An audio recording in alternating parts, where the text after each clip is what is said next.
Order.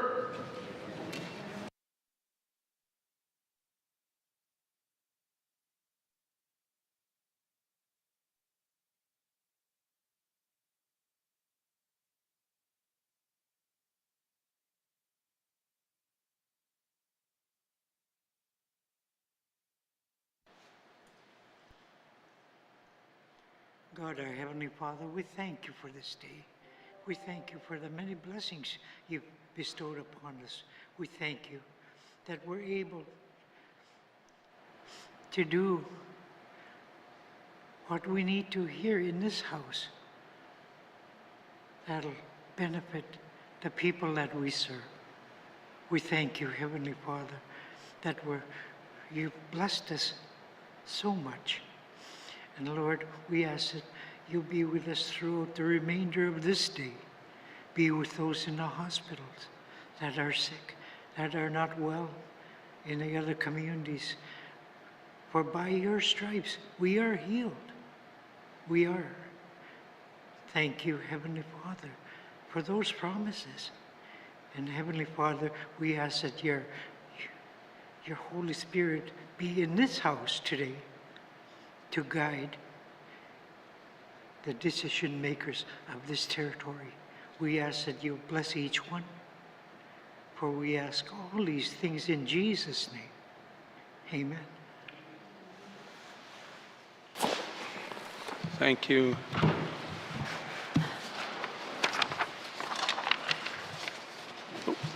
Glenn?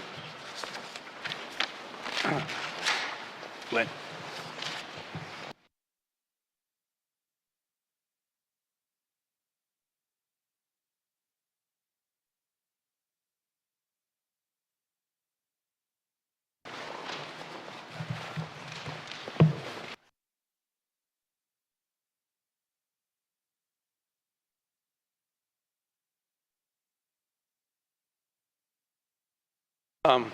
Thank you very much, George Solak, for opening and guiding words. Minister statements. Minister for ECE. Mr. Speaker, in January 2025, Aurora College announced its plan to close community learning centres as part of its efforts to resolve low enrollment and adjust the way academic upgrading is delivered. Following that news, I heard loud and clear from Indigenous governments, communities, nonprofit organizations, and my colleagues in this House that hands-on, community-based learning is essential. I want to express my gratitude to all those who brought forward their concerns and their visions for the future of these centres and for community-based education more broadly. Mr. Speaker, Aurora College is implementing a modernized approach to the delivery of adult learning and basic education through campuses and online, including hiring instructors and technical support staff to facilitate and support distance learning across all communities. The approach will focus on flexibility, engagement, and support while using technology to create effective learning environments. While the Aurora College Board of Governors is responsible for the operational decisions of the college, the Department of Education, Culture, and Employment is responsible for providing residents with access to quality programs and supports that enhance education and employment opportunities. The department will continue to deliver high school equivalency tests, now called the Canadian Adult Education Credential, which can help open new doors to employment, advance careers, and support access to other learning or training opportunities, including apprenticeships. In addition, the department is building on past employment readiness successes. Over a 2-year period, which concluded in 2024, the department provided funding to the NWT Literacy Council to help fund employment readiness programs. This training included 4 weeks of classroom-style programming, followed by a 2 weeks of supported employment model. Learners were supported with a training allowance, childcare funding, and wraparound supports like transportation, counseling, and clothing needs for jobs. This training was delivered in Bechko, Gamity, Wequity, Wati, Fort Simpson, Aklavik, and Fort McPherson, and 75% of participants either gained employment or went on to further education. This program was a clear success, and the department is working closely with the NWT Literacy Council to discuss future community deliveries. I look forward to keeping members updated on that work. Mr. Speaker, later this year, we will begin to receive data resulting from the Post-Secondary Education Accountability Framework. The framework gives post-secondary institutions direction on what must be reported each year and supports the monitoring and evaluation of our post-secondary education system. This will increase our understanding of the types of programs our residents are accessing, including those learners accessing adult literacy and basic education through Aurora College campuses and online. Mr. Speaker, every community is unique, and their needs, objectives, and plans are distinct. Similarly, each facility that has been used as a community learning center is unique. Some are standalone buildings, while others access space through shared agreements with other facilities. Each of these factors add complexity and nuance to the equation, but it also gives us an incredible opportunity to collaborate with Indigenous governments and community partners on their future use. Last session, I made a commitment to engage Indigenous governments and communities on the future of community learning centres, and I am pleased to share that engagement is well underway.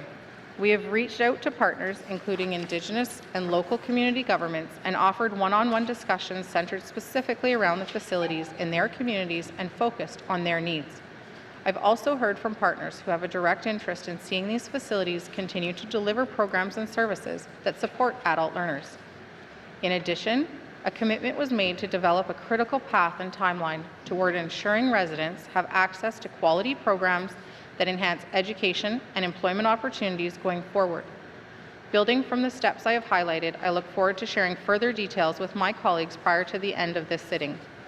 Mr. Speaker, alongside the steps Aurora College has taken to extend the reach of adult literacy and basic education, I see this as an opportunity to ensure the vision and voice of communities are captured as we reshape the way adult learning is delivered in the NWT. I applaud all Northerners who are pursuing adult education, literacy, and skill building, and I want to provide assurance that the GNWT is working hard to remove barriers and improve access to education for all residents. Merci. Thank you, Minister of Education, Culture, and Employment. Minister statement. Minister responsible for housing NWT. Thank you, Mr. Speaker. Mr. Speaker, homelessness is a complex issue that affects all of our communities. The rising cost of living, addictions, and climate emergencies has disproportionately affected our most vulnerable residents. The GNWT is committed to finding solutions that provide more homes for Northerners. The GNWT continues to focus on a whole-of-government approach to address homelessness following the development of A Way Home, a comprehensive strategy to address homelessness in the Northwest Territories. A Way Home highlights the need for collaboration among government agencies, community organizations, and Indigenous governments and organizations. These solutions need to be culturally appropriate and respect the unique needs and strengths of our Indigenous communities. It is a challenge I'm committed to addressing by enhancing supports, improving access to services, and making meaningful progress. Non-governmental organizations play a critical role in service delivery continuum to address and prevent homelessness, and we are committed to fostering these relationships to ensure that NGOs remain resilient and provide sustainable services. Earlier this spring, I was able to tour the Hay River Homeless Shelter and witness the positive work that is being done to support residents experiencing homelessness. I was happy to see the GNWT's investment with the Hay River Métis Local 51 in strengthening these vital services. We are making a real difference by investing in community-led solutions and work towards a more inclusive Northwest Territories.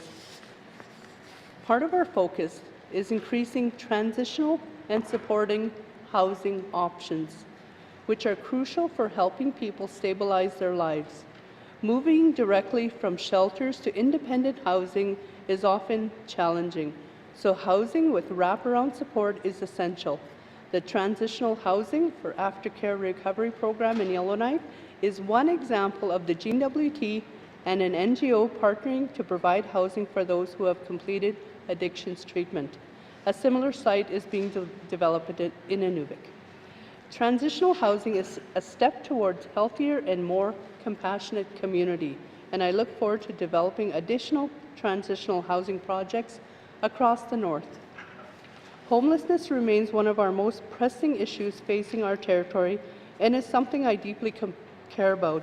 I am committed to continuing work towards everyone having a safe, stable place to call home. Koinaini, Mr. Speaker. Thank you, Minister responsible for Housing NT. Minister statements. Minister of Health and Social Services. Mr. Speaker, making health care accessible to everyone in the Northwest Territory, or every Northwest Territories resident, is a core mandate priority of this government.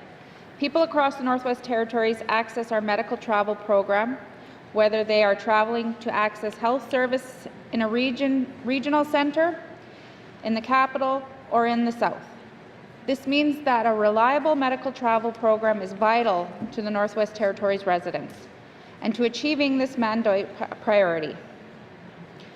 In every community I've visited, residents tell me how difficult it is to navigate medical travel. This process can be confusing and frustrating, and it is the subject of many great questions that come to my office from MLAs and constituents. Medical travel staff work tirelessly to meet the needs of every traveler, but the program is inherently complex. And each day they struggle by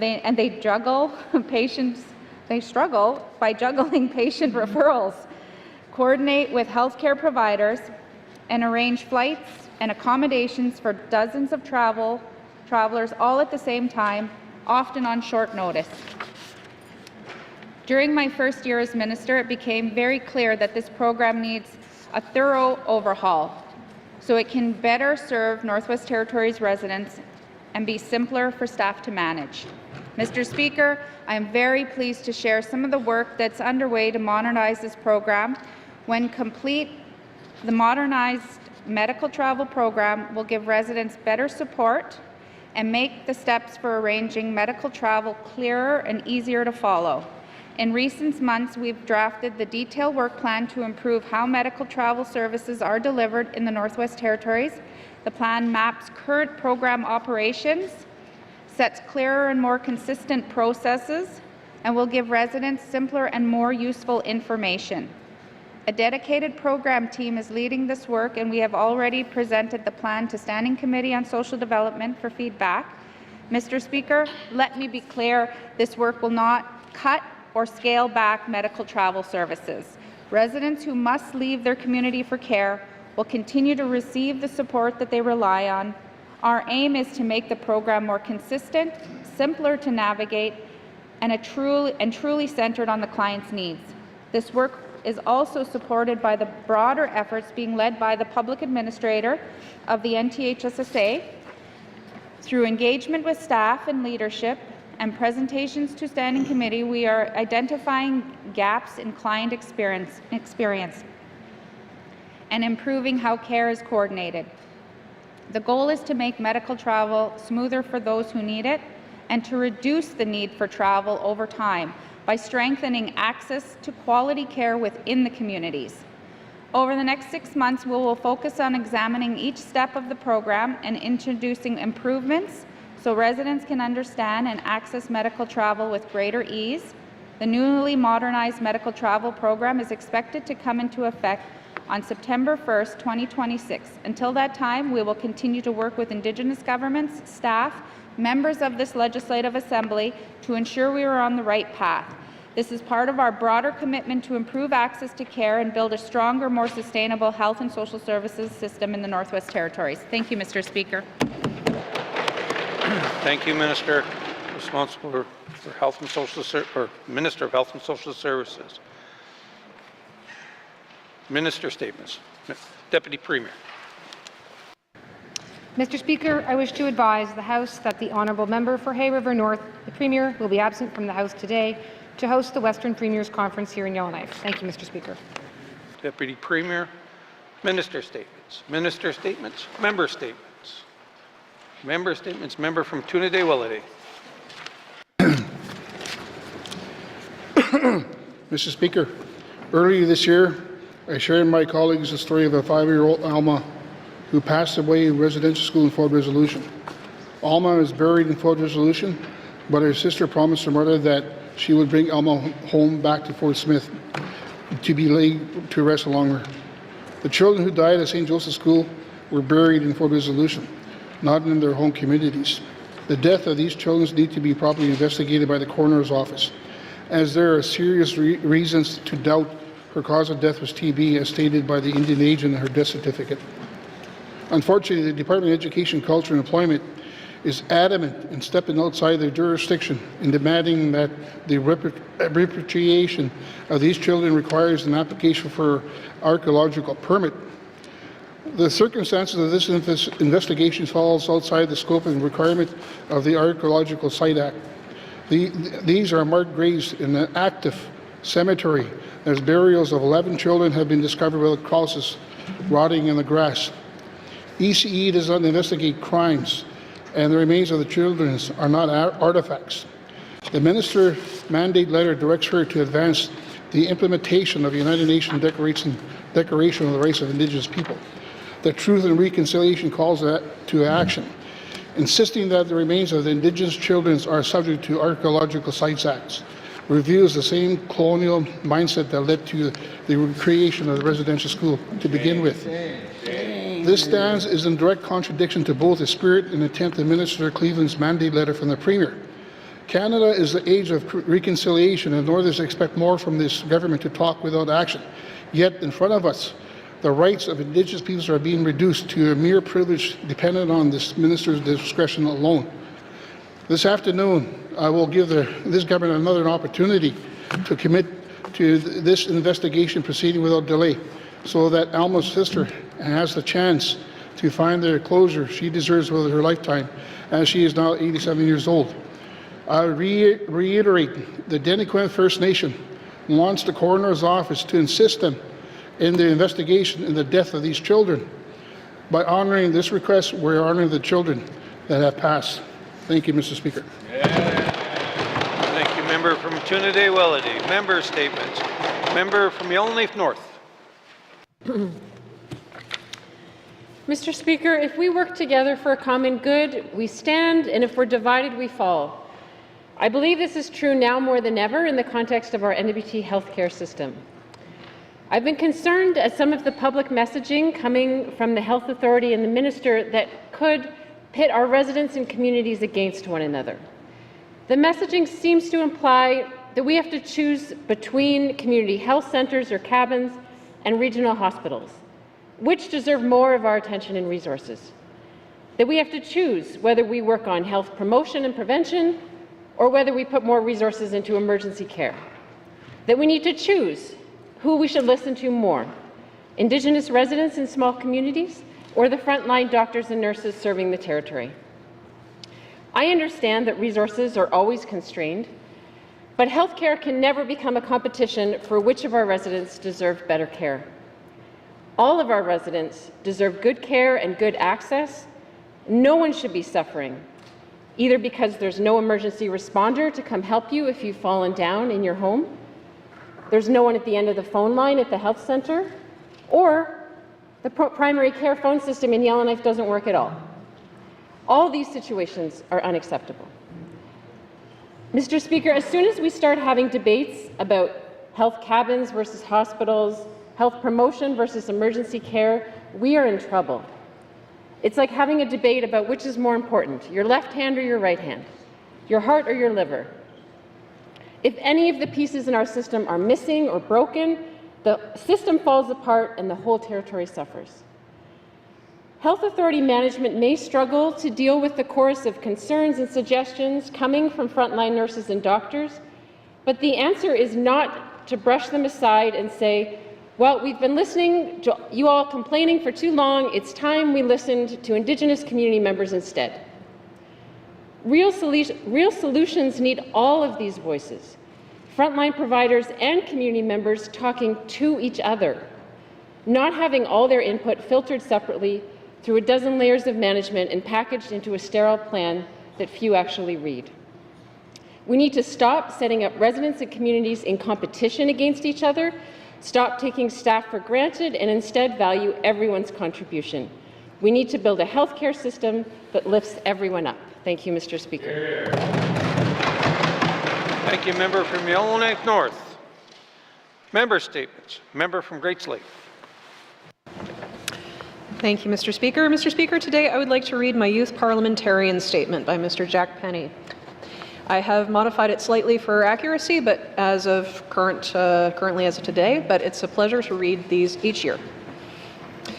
I would like to speak about the importance of preserving Tin Can Hill in Yellowknife by designating it as a territorial park, an area for scientific study.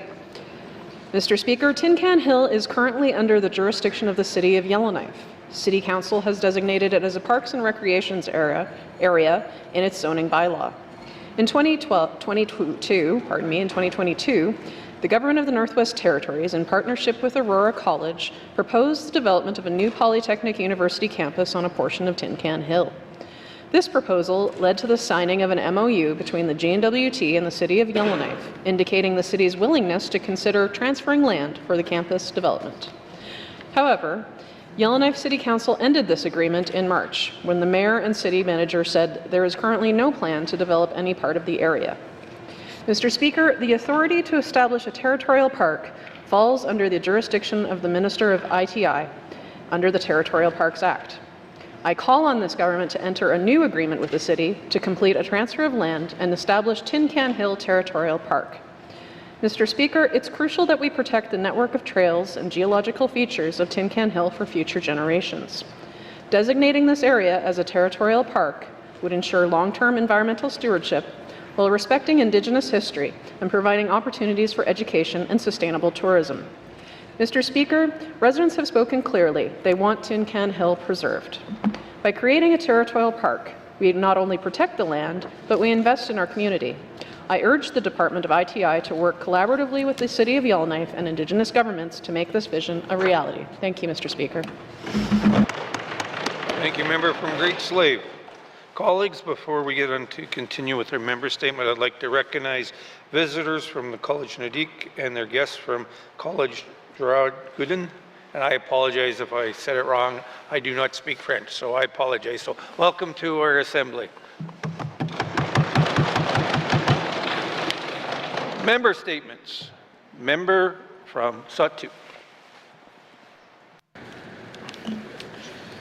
Thank you, Mr. Speaker. Mr. Speaker, reflecting on last year's devastating wildfires in the Satu and the evacuation of the community of Fort Good Hope to neighboring communities and the fish camp downstream from the community bring back horrific, tragic trauma memories. The tragic helicopter crash left a family impacted. The uncertainty on returning home by families, children, elders continued to plague the experience. Mr. Speaker, the leaders I must commemorate for their determination in protecting their home communities, cabins, families, children's, and the everyday well-being on shortage of supplies. Similarly, this experience has impacted the Northwest Territories as a whole, directly and in many other ways indirectly. Mr. Speaker, the NWT is resilient. We learn and we move forward in developing our future. All said, Mr. Speaker, this raises the issues of preparedness and readiness. On those points later, Mr. Speaker, I will have questions to the appropriate minister. Merci.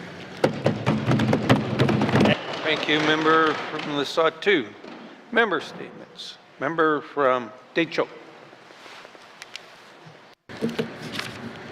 Merci, Mr. Speaker. Just over 2 months ago, a shooting occurred in the community of Fort Providence. This violence tragically resulted in one person being killed and 2 others injured. Shortly after their investigation began, the RCMP linked the shooting to the drug trade. 2 days ago, media reported that the RCMP made an arrest in Kelowna, BC, and an individual will be brought back to the Northwest Territories to face charges. I want to acknowledge the efforts of the RCMP in this investigation. The RCMP's hard work and unwavering dedication to our communities is very much appreciated. Mr. Speaker, if making residents and communities safe is a priority of this Assembly, then we must do more. We need new legislation. People are worried about their safety and well-being. Youth are being coaxed into the drug scene. Homes that used to have open doors are now locked and shuttered due to drug violence. Conditions placed on offenders or repeat offenders are not working or are not being followed. Violence connected to the drug trade is becoming more and more common, not only in the Detroit, but across the territory. Safe communities and neighborhood legislation will without a doubt provide authorities with additional tools to combat the onslaught of drugs and violence affecting our communities. Our communities need help, and they need it now. I will have questions for the Minister of Justice at the appropriate time. Mr. Thank you. Member from Detroit. Member statements. Member from Nunavut Lake. Thank you, Mr. Speaker. Mr. Speaker, I had hoped not to have to make this member statement once again in this House. I think I've made it a couple of times. Mr. Speaker, this is dealing with the issue of Nova Apartments in the community of Inuvik in my riding. Mr. Speaker, I still get weekly emails, messages, and calls regarding the standard of living in the building. Messages are often accompanied by photos, sometimes videos, showing the often horrendous living conditions in the common areas of this building. Often there are videos of altercations within the building, violence, doors being destroyed, and other illegal activities taking place in the common areas. Exterior doors are often damaged to the point that the building is no longer secure. Mr. Speaker, there have been several drug busts in this building over the past several months, likely over the past couple of years, and I applaud the local RCMP for their diligence in getting that work done. But, Mr. Speaker, it seems to never end. Once one bad actor is removed, another seems to take their place. There are families with young children in this building. There are elders in this building, often living in fear. I understand, Mr. Speaker, that this space is leased from a private landlord. However, our housing corporation does occupy the majority of building units in the building. If the existing lease agreement does not provide options for proper security and management of the building, then we must act quickly to make the appropriate changes. If not, then for heaven's sake, let's find a safe place for our residents to live where they're not having to live life daily in fear. Mr. Speaker, this has been ongoing for months, as I said, even years. I implore the Minister, for the safety of the residents, for the quality of life of the residents, that let's get this issue dealt with once and for all. Thank you, Mr. Speaker. Thank you. Member from Nunavut Lake. Member statement. Member from Range Lake.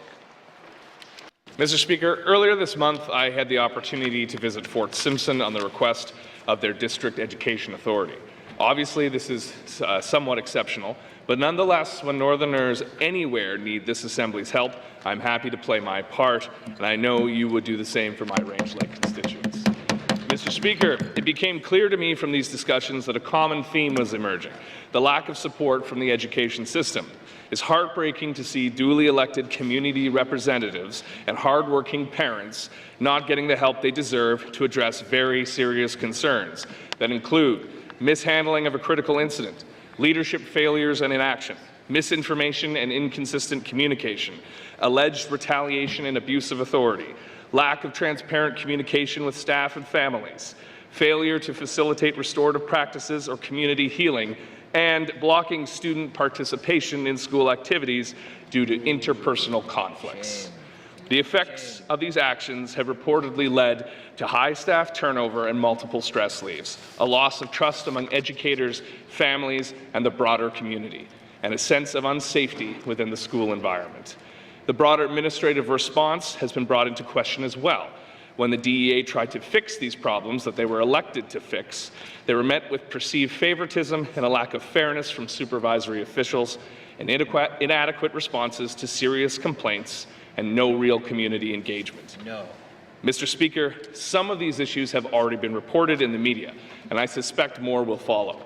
I should stress that the concerns raised here are alleged and not proven, but the voices of the community are loud and united in purpose to solve a problem that has slowly grown worse over time. Now the minister has a choice: listen to the voices of the small communities, or continue to support a colonial system that is failing to protect students, staff, and families. I hope she will make the right choice. Thank you, Mr. Speaker. Thank you, member from Range Lake. Member statements. Member from Moultrie.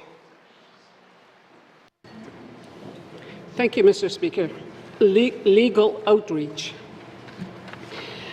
Mr. Speaker, small communities need a wide range of legal services, not just criminal matters. We have elders who need to commission oath or need advice on property, wills, and other issues. Mr. Speaker, the Legal Aid Commission offers a free outreach program to residents to provide limited legal advice. How can people in small communities access this service?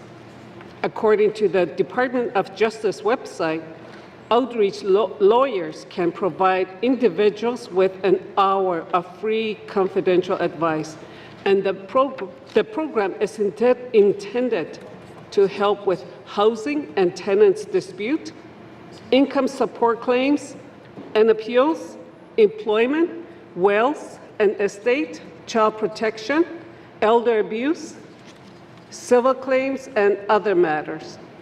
Mr. Speaker, this is a good program, and I am glad we have it, but do we have lawyers visiting our communities for outreach?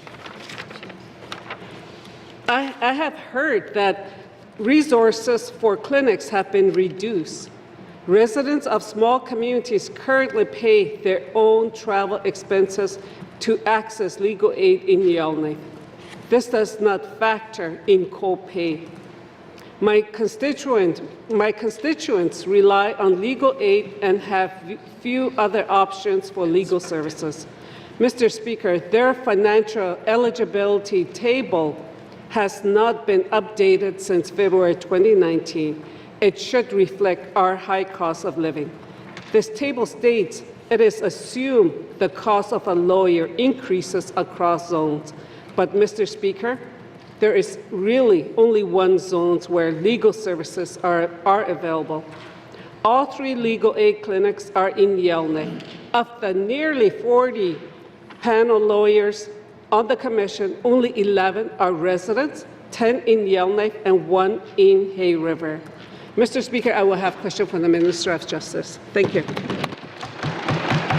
Thank you, Member from Moultrie. Member statements. Member from Yellowknife Centre. No trespassing, Mr. Speaker. I'm referring to a No Trespassing Act. Mr. Speaker, it's almost impossible to remove someone who's unwanted on a particular property, business, or even in a private situation. Mr. Speaker, individuals can hold property owners hostage on their own property because they are exercising their rights to be there. Where is the fairness in this, Mr. Speaker? Where is the rule of law? Where is the basic reason of understanding, Mr. Speaker? Mr. Speaker, where is the fairness when you empower an encampment to be on your property? Where is the process to ban them, to make them move along? The citizens believe the law is broken with no law. Shame. Mr. Speaker, when you have a grocery store that can't stop people from entering who are known for stealing it or causing disruption with staff and patrons, what are you left to do other than complain to your politicians who we look and say won't do anything? Mr. Speaker, I've come to learn that moving at the speed of government has become a trend here, if not a fact. And moving at the speed means as slow, if not backwards, as possible. I know they want to do the right thing, but in my experience, that's after trying the wrong thing 10 times. Mr. Speaker, when citizens try to go home, Northern Heights is a good example. You have a cluster of people, 20 people blocking the entrance of their home. They intimidate them, they block them, they demand things, they scare people. It leads to a lower quality of life, and I guarantee you, I can't imagine that improves property value. There's no law on the books, but it's a slippery slope. When you started tolerating this, it emboldens them. You give them food, it entrenches them. You fence them in to protect them, you empower them. You provide toilets, you've given them a reason to be there. And of course, all through this process, you end up acquiescing them by giving them by your reluctance to address the problem. This gives them rights over your rights, over owner rights. No court will remove them once you've emboldened them, protected them tolerated them, and now provided for them, Mr. Speaker. Mr. Speaker, I only took trespass laws packages from 4 jurisdictions, and there are more. I've got Alberta, BC, Manitoba, and Nova Scotia. They are less than 6 pages each. I'll be speaking to the government today during question period, because if they don't want to do this, maybe a private member's bill is time to address this issue. Thank you. Thank you. Member from Illinois Centre. Member statements. Member from Frame Lake. Thank you, Mr. Speaker. Mr. Speaker, when it comes to workforce development, we have had some success in the NWT with individual companies developing a project-specific workforce through training and development programs. This has worked well for long-term projects like mines, which have lifespans of a decade or more. However, our economy is increasingly shifting towards more project-based employment, for which this kind of workforce development model does not work as well. Projects are more time-limited, sometimes involve seasonal work, and are spread across the territory. Any individual project, be it mine remediation, housing construction, or large-scale construction projects like the Stanton Hospital, often aren't long-term or large enough to develop their own workforce, nor can they take on the responsibility of lining up future work for people as their project winds down. I think unless there is better coordination and planning around workforce development and deployment, we may see local employment numbers drop even further than what we are already seeing. I would like the government to be proactive about addressing this challenge, and I think the GNWT is best positioned to take on the role of workforce planning and coordination. Mr. Speaker, the issue of workforce availability in the NWT is an increasingly urgent and pressing issue. The President of the Northwest Territories and Nunavut Construction Association raised concern in the media recently that shortage of labour is one of their top concerns. When I was meeting with individuals involved in managing workforce for large remediation projects in the NWT, similar concern was expressed, and it was noted that the lack of centralized workforce coordination in the NWT makes it difficult to identify and link workers with and across projects to ensure continuity of employment through apprenticeships and steady employment after trade certificates are attained. While GNWT does do some of this work and has prioritized workforce development, I think there is room for the government to step further and more effectively into not only training and development, but also workforce coordination. I'm imagining a government agency or division which would act as a matchmaker of sorts, which could coordinate with individuals, Indigenous governments, and others to help connect projects with skilled labour. This would help projects maximize northern employment and employment continuity for skilled workers. It could also strengthen our ability to help plan for workforce development and training with post-secondary institutions. Thank you, Mr. Speaker. I'll have questions for the Minister of ITI at the appropriate time. Thank you, member from Frame Lake. Member statements. Colleagues, on May 1st, I had the opportunity to preside over the 21st Youth Parliament. I have to say it was great to witness these young people be MLAs. Today, I have the pleasure of sharing the member from Nahande's, Peyton Bennett's statement. I am speaking to you today about inadequacies I have seen regarding facilities, access to training, and insignificant space in our smaller communities compared to the bigger centres like Yellowknife, Hay River, Nuvik, and Fort Smith. Today, I'm speaking for youth athletes. I've done a variety of sports that are available through the different seasons in Fort Simpson, including speed skating, soccer, snowboarding, and basketball. I've witnessed and experienced different issues associated with sport in northern communities firsthand. After participating and competing in sport while growing up in the smaller communities, I've grown up understanding that the larger towns will always have an advantage that needs to be more successful. I have coached children from the ages of 3 to 10 in speed skating. I love watching them grow in the sport and have fun with it, although I want more for them. They've already accomplished so much. I want them to continue making achievements. They deserve to continue to feel proud and have the pride in their sport. All kids across the Northwest Territories deserve that, but especially in the smaller communities. I feel that the territorial sport organizations, school districts, and school boards must engage in meaningful discussion on how to approach the idea of giving equal access along with attention to sports in smaller community. This including addressing barriers such as limited access to proper facilities, inadequate funding, insufficient training for community coaches, beneficial camps for young athletes. I have observed and experienced athletes have shorter seasons in training due to weather conditions affecting their facilities. I've seen many youth in the North use sports as a constructive outlet.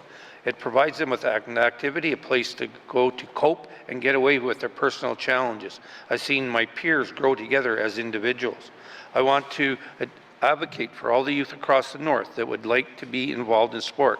I will continue to bring attention to these ongoing issues. I encourage others to understand the unique circumstances smaller communities deal with. Mr. Speaker, I respectfully urge the Government of the Northwest Territories to look at the way smaller community sports is funded and supported. I feel that the smaller community athletes have a good chance at making teams more often if they are given attention they deserve. This is done by recognizing the community athletes as strong and equal to larger centered athletes, along with consistent learning and growing opportunities, the frequent access to the facilities that do exist through training trips. Ultimately, these youth deserve the resources to achieve. Thank you, Ms. Peyton Bennett. Member statements. Member statements. Motions. Motions. Returns to oral questions. Returns to oral questions. Recognition of visitors in the gallery. Recognition of the visitor gallery. Member from Great Slave. Thank you, Mr. Speaker. Mr. Speaker, I would like to recognize Sarah Jane Dempster, the President of the Northern Territories Federation of Labour, who is here today with her son, Corbin Dempster. Welcome to your house. Really glad you could be here. Recognition of visitors in gallery. Recognition of visitors in gallery. If we've missed anyone in the gallery today, welcome to your chamber. I hope you are enjoying the proceedings. It's always nice to see people in the gallery and allow us to represent you in the Northwest Territories. Recognition of visitors in the galleries. Recognition of visitors in the galleries. Acknowledgements. Member from Yellowknife North.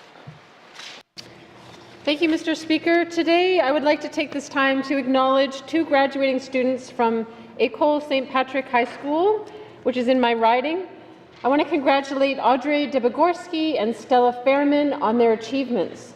Along with the accomplishment of graduating from École St. Patrick High School, Ms. Debogorski and Ms. Fairman are both receiving the Loran Award from the Loran Scholars Foundation. These students were selected from amongst 6,000 applicants nationwide to become two of the 36 Loran Scholars for 2025. The award includes a 4-year post-secondary scholarship, leadership enrichment program, and a mentorship program. Congratulations and all the best to Ms. Debogorski and Ms. Fairman. I want to say how proud our entire community is of you. Thank you, Mr. Speaker. Thank you, member from Yellowknife North. Acknowledgements. Acknowledgements. Oral questions. Oral questions. Member from Yellowknife Centre. Thank you, Mr. Speaker. Mr. Speaker, I understand why people do encampments. There are a variety of reasons, whether they're exercising their freedoms, they're demonstrating political statements, or affordability, and of course addictions and other types. It's not meant to be an all-inclusive list, but there's reasons why. Mr. Speaker, knowing that the government isn't moving forward on the Trespass Act anytime in the foreseeable future, it may be on a list for one day in the fulsome of time, but the truth be told is we need to act now. So the question to the Minister of Justice is, would he be supportive of accelerating the Trespass Act within this next sitting, upcoming sitting? Thank you. From Yellowknife Centre. Minister of Justice. Thank you, Mr. Speaker, and thank you to the member for the question. Totally agree. I think that the 3 pieces of legislation that we've been targeting from the Department of Justice, the SCAN legislation, the Trespass Act, and the Civil Forfeiture Act are certainly high on a priority list since I've become Minister of Justice, and continue to have conversations with the department about moving these forward, and we've already accelerated the timeline from where it was originally proposed, and we'll continue to work toward trying to bring that quickly to the House as possible. Thank you, Mr. Speaker. Thank you, Minister of Justice. Oral questions, Member Hill Center. Thank you, Mr. Speaker. In the spirit of collaboration, that was the nicest no I've heard all week. Mr. Speaker, the Premier yesterday, I'm not going to quote him in specifics because I don't have it in front of me, but he said it's the time to do things. So less talk, a lot more engagement and walk. Mr. Speaker, would the government be supportive if a private member such as myself brought forward a private member's bill noting that most of these examples, whether they're Alberta, Nova Scotia, Manitoba, BC, are less than 6 pages? Would the government be open to a proposal from a private member? Thank you. Get it? Thank you, Member for Milne Centre. Minister of Justice. Thank you, Mr. Speaker. Mr. Speaker, a considerable amount of work is already underway toward the Trespass Act. An LP is being currently developed. A lot of research has already started to address the fact that all the provinces within Canada have a Trespass Act. Unfortunately, the 3 territories as of today do not. It's certainly a priority of mine, as I said, to push this forward as quickly as possible, and I am happy to continue in that direction. Certainly, respect the private members or the member's right to move forward with a private member's bill if he so chooses. Thank you, Mr. Speaker. Justice. Member from Milne Centre. Mr. Speaker, I'm always happy to do the government's work for them, so anything they want to share with me, I'd be pleased, and that's not the question, but certainly I hope that's embedded in there somewhere. Mr. Speaker, I want to point out and finish with families are feeling emotionally hostage, their personal safety, financial costs, and it's impacting their general daily lives. Mr. Speaker, would the minister be willing to share what they have prepared today on this initiative, because I'll push to move forward on a draft bill this coming fall so we can actually see some action in this Assembly with some new meaningful legislation that affects the day-to-day lives of citizens. Thank you. Here. Thank you, Member from Milne Centre. Minister of Justice.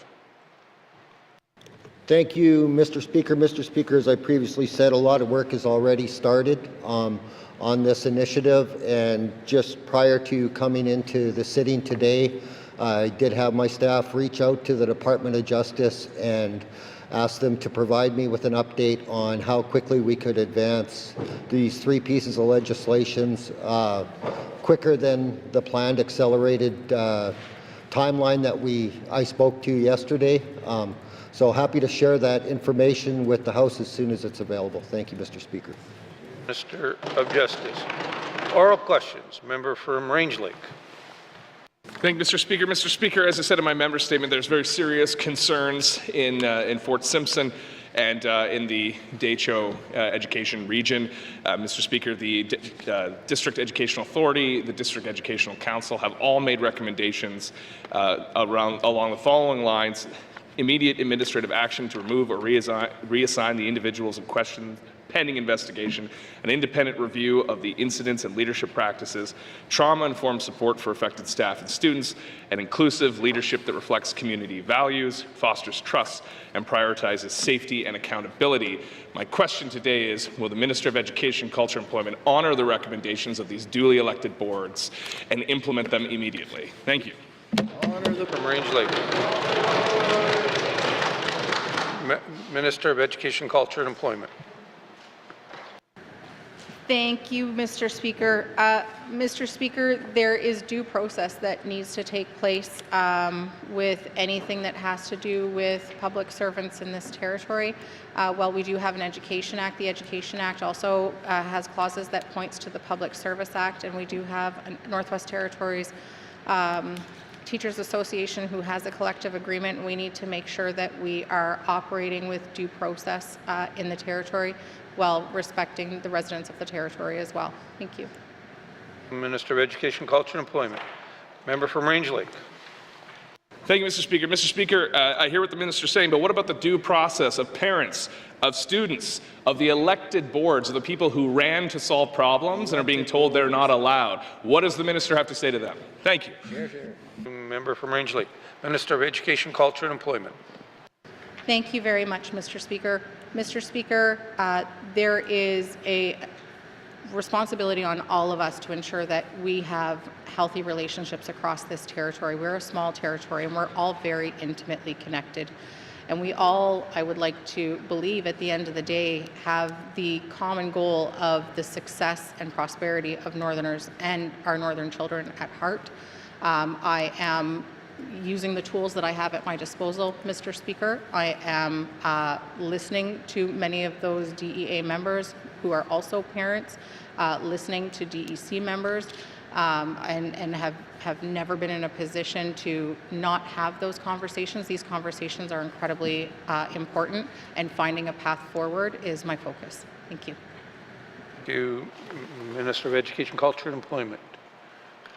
Member from Rangeley. Thank you, Mr. Speaker. Well, talk is not what these individuals are asking for, these elected officials are asking for. It's action. So let's put the staffing issues aside. Will the minister commit to the other things that they've raised, an independent review of these incidents, a trauma-informed support for the affected parties, and to instill inclusive leadership within the region? If she doesn't want to talk about one issue, can she talk about the other three? Because talk is cheap, and the community has run out of patience for this. They need to see real action. The divisions are deep. It's time to heal them. We need action from this minister now. Thank you, Mr. Speaker. Member from Rangeley, Minister of Education, Culture and Employment. Thank you very much, Mr. Speaker. Mr. Speaker, I hear the member as far as, talk is cheap and action is crucial, and we are taking action. There is due process underway right now, and we are honoring those processes. Thank you. Thank you, Minister of Education, Culture and Employment. Oral questions. Member from Deitcho.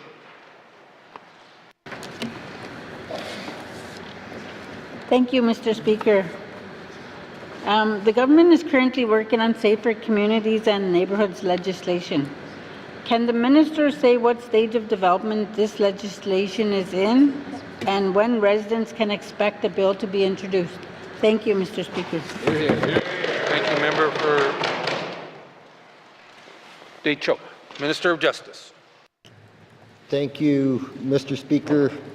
Mr. Speaker, so the current status of the SCAN legislation is, the plan is to have it along with the Trespass Act and the Civil Forfeiture Act go out to have the LP ready in the summer of 2025 and go out to public engagement in the fall of 2025, have the What We Heard report completed, and with the current plan to advance the bill in the summer of 2026. Now, having said that, as I indicated with the question from the other member regarding the Trespass Act, I did reach out to the department and ask for the opportunities to see what the potential escalated or advanced timeline could be on this piece of legislation. Thank you, Mr. Speaker. Minister of Justice. Member from the Deitcho. Thank you, Mr. Speaker. I've heard that one aspect of SCAN would allow for evicting people suspected of drug dealing from homes. A recent Yukon Supreme Court decision struck down this section of the SCAN Act as unconstitutional. How has this affected the government's work on SCAN legislation? Thank you, Mr. Speaker. Deitcho. Minister of Justice. Thank you, Mr. Speaker. Mr. Speaker, this question really speaks to the complexity of SCAN. SCAN did come to this House previously, and I think, as we looked at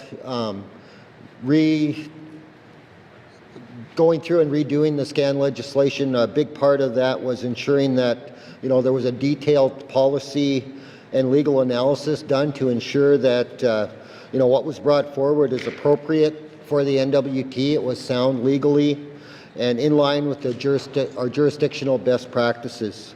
And certainly looking at the Yukon Supreme Court decision on how that would potentially impact scan legislation in the Northwest Territories is a big part of the work that goes on within the department to again ensure that what we put forward is sound from a legal perspective. Thank you, Mr. Speaker. Mr. Justice, final supplementary. Member from Decho. Thank you, Mr. Speaker. Can the minister commit to ensuring consultation on this legislation is done as soon as possible and introduced as quickly as possible for the safety of the NWT? Thank you. Thank you. Thank you, member from Decho. Minister of Justice. Thank you, Mr. Speaker. And Mr. Speaker, I certainly have a very similar sentiment to all of the members in this House, in that we really do realize the impact that drugs and crime are having on communities across the NWT. And since becoming the minister, it's certainly been my priority to work diligently with all involved communities, Indigenous governments, Indigenous organizations, and members of the public to ensure that we are moving this as quickly as possible.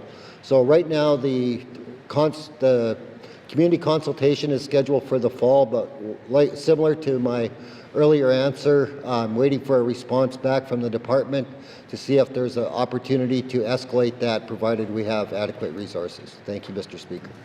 Minister of Justice. Oral questions. Member from Great Slave. Thank you, Mr. Speaker. Mr. Speaker, my questions today are for the Minister of ITI. So I am fairly certain she has already met with him, but will the Minister of ITI reach out to our new Yellowknife Mayor about this specific topic as to whether to discuss a new agreement that could be reached to create a territorial park on Tin Can Hill? Thank you, Mr. Speaker. From Great Slave, Minister of ITI. Thank you very much, Mr. Speaker. Mr. Speaker, I have met with Yellowknife's new mayor, and at this time I can say that ITI has no plans to pursue the establishment of a territorial park on Tin Can Hill. Our North Slave region does have numerous territorial parks, and that piece of that piece of property is currently owned by the municipality. Thank you. Minister of ITI, member from Great Slave. Thank you, Mr. Speaker, and yeah, I respect that answer. But if the city does desire to make a change in future through engagement and discussion with public and Indigenous partners, would the minister consider formalizing an agreement once more to transfer land to form a territorial park for generations to come? And perhaps she could speak about what roadblocks might be in our way. Thank you, Mr. Speaker. Member from Great Slave, Minister of ITI. Thank you very much, Mr. Speaker. Mr. Speaker, always happy to talk about this and always happy to sit down and talk about the goals of any organization or resident. So should the City of Yellowknife wish to pursue a territorial park on Tin Can Hill, first and foremost, they would need to have that as part of their city plan. They would need to then transfer the land over to the GNWT. The GNWT would then need to add that park to their regulations. But before that would happen, we would first need to decide if that was an area where we wanted to spend our budgets within the GNWT to put another territorial park within the North Slave region and specifically within the municipality of Yellowknife. It would come with it, Mr. Speaker, financial obligations, as well as certain markers we would have to meet for it to be meet the requirements as a territorial park. Thank you. Of ITI. Final supplementary, member from Great Slave. Thank you, Mr. Speaker. And Mr. Speaker, having had this discussion for a long time with the minister since the time I was elected a year and a half ago, I can say that there are provisions within legislation and regulation that allow for community engagement, Mr. Speaker. So if that would be a cost-saving measure for the GNWT to have a community group manage that space, provide cleanup of that space, would that be something the minister would be interested in? Thank you, Mr. Speaker. Member from Great Slave, Minister of ITI. Thank you very much, Mr. Speaker. Mr. Speaker, work like this could be done without the GNWT. The community could work with the City of Yellowknife, and the City of Yellowknife would have the ability to deem that space a recreational park, and that wouldn't need GNWT involvement in order to pursue that work. So that's always an option as well. Thank you, Mr. Speaker. Oral questions. Member from Toonaday-Willety. Thank you, Mr. Speaker. Mr. Speaker, all I want to do is bring baby Alma home as soon as possible. The Archaeological Sites Act defines an archaeological site as any location where an artifact typically is over 50 years old, with no continuous chain of possession. If found, if the minister maintains that the marked graves of children in an active cemetery are not archaeological artifacts, then why is she invoking this legislation to classify their remains as such? Thank you, Mr. Speaker. Thank you, member from Toonaday-Willety. Minister of Education, Culture and Employment. Thank you very much, Mr. Speaker. Mr. Speaker, under our current legislation was drafted some time ago. It needs to be updated to reflect human remains, especially unmarked graves, and especially in regards to our residential school legacy across Canada. I can advise the member and confirm for this House that that piece of legislation is due to be updated, and that is work that we are undertaking over the course of this Assembly. It's something that will happen under our Intergovernmental Council protocols because that's a piece of legislation that will be co-drafted, and that work has been jump-started by myself already. Thank you. Minister of Education, Culture and Employment. Member from Toonaday-Willety. Thank you, Mr. Speaker. If the minister is creating precedents where remains are over 50 years old can be designated as an archaeological artifacts, regardless of being marked and located in an active cemetery, does that clarification now extends to all remains in Lakeview Cemetery here in Yellowknife that meets this criteria as well? Or is this elective interpretation being applied only to the remains of Indigenous children? Thank you, Mr. Speaker. Thank you, member from Toonaday-Willety. Minister of Education, Culture and Employment. Thank you very much, Mr. Speaker. Mr. Speaker, within the piece of legislation, it is defined as anything that is over 50 years old. It is my understanding as well, Mr. Speaker, that if a community can confirm for certain that human remains are of a certain person and have a firm belief that it is clear that the remains are of that person, that the Archaeological Sites Act does not apply in that case. I think it is also important here, Mr. Speaker, in regards to this conversation, the member has referenced the oath that we all took as members where we swore to honor and respect all treaties in the territory. And many of our modern treaties in this territory speak to the remains of their members and also confirm and compel the government to make sure that we are doing engagement and notification of all Indigenous governments, not just in the Northwest Territories, but Nunavut as well, given that children from across the Northwest Territories and Nunavut attended residential schools in multiple different areas and not just their traditional territory. So it's really important that we're able to honor those treaties as well. Thank you, Mr. Speaker. Minister of Education, Culture and Employment. Final supplementary. Member from Toonaday-Willety. Yeah, thank you, Mr. Speaker. Mr. Speaker, I have an issue here that, we have a mandate letter from the Premier to the Minister. All we got to do is implement that. And why do we have to wait years to bring baby Alma home? My question is, the Minister mandate includes implementation of the United Nations Declaration of Rights of Indigenous People. The TRC calls to action, and the MIGWIG calls to justice. How does interfering with residential school investigation into the death of these children align with those commitments if the Minister cannot even allow such an investigation to proceed into the death of these children? Is there any genuine intent to uphold Indigenous rights during her term? Thank you, Mr. Speaker. Thank you, member from Toonaday-Willety. Minister of Education, Culture and Employment. Thank you very much, Mr. Speaker. Mr. Speaker, this is something that is incredibly important to me and something that I definitely intend to uphold. Mr. Speaker, within this legislation, sorry, can we come back to this question, Mr. Speaker, please? Thank you.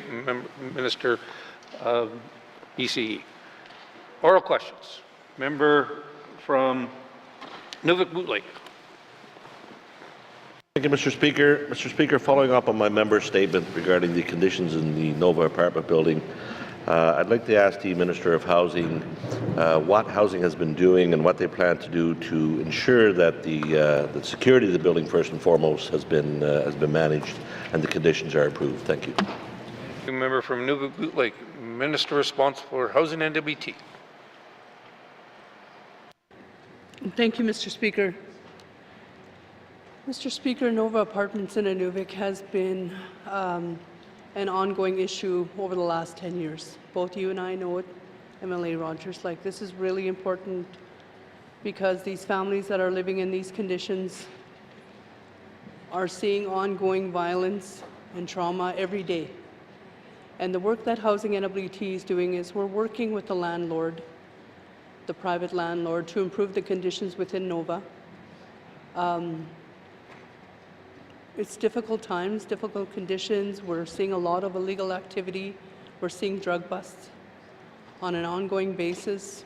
We're seeing crack being smoked in the hallways, and we're seeing tenants having to live through that. So Housing NWT is on this. They're aware of this. They're having these discussions with the landlord. And these are serious things that we push every day, and I push as minister. So thank you, Mr. Speaker. Thank you, Minister responsible for Housing and NWT. Member from Nunavut-Bootlake. Mr. Speaker, and I appreciate that, and I know the Minister is well aware of what's happening up there. I know she has very close ties to Inuvik and is very respected in Inuvik. Would the Minister consider in the short term, if possible, relocating some of, at least the families and the elders out of that building until such time as that their work has been completed to get this building to where it needs to be? Thank you, Mr. Speaker. Thank you. Member from Nunavut-Bootlake, Minister responsible for Housing and NWT. Thank you, Mr. Speaker. I have asked the same question to Housing NWT. How can we relocate these families to get them out of Nova, to get them away from that situation? The problem is that we don't have any other units available in Inuvik at this time. We continue to push it. We try to move them out and move them to other locations that are safer within the community. We're looking at different security measures within Nova to beef that up.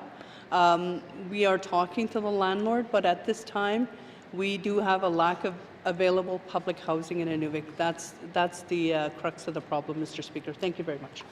Thank you, Minister responsible for Housing and NWT. Final supplementary, member from Nunavut-Bootlake.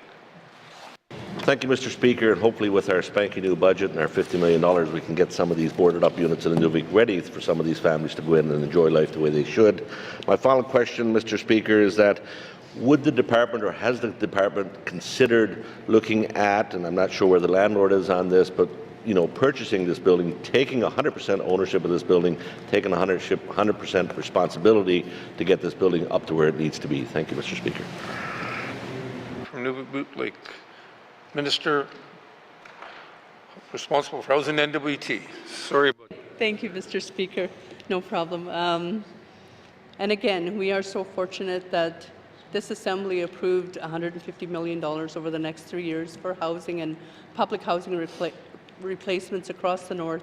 Inuvik is one of the communities that will see public housing replacements, considering many of their housing units are 50+ years old and families are still staying in those units and struggling in those units. But I talked to Housing NWT about the opportunity to look at perhaps purchasing Nova.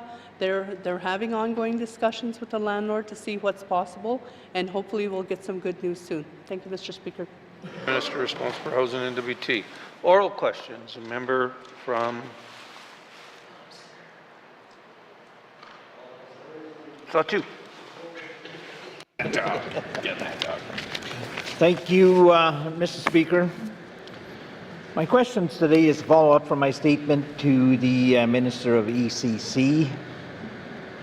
My first question, what did the ECC do to prepare for the 2025 wildfire season? Massey.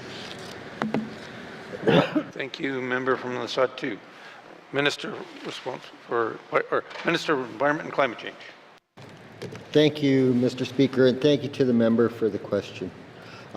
I'd like to start off by saying that, it's early days in the season for 2025, and to date, one thing that our ECC staff did is they've already responded to 10 fires in the Northwest Territories, and unfortunately, of those 10 fires, 9 were human caused.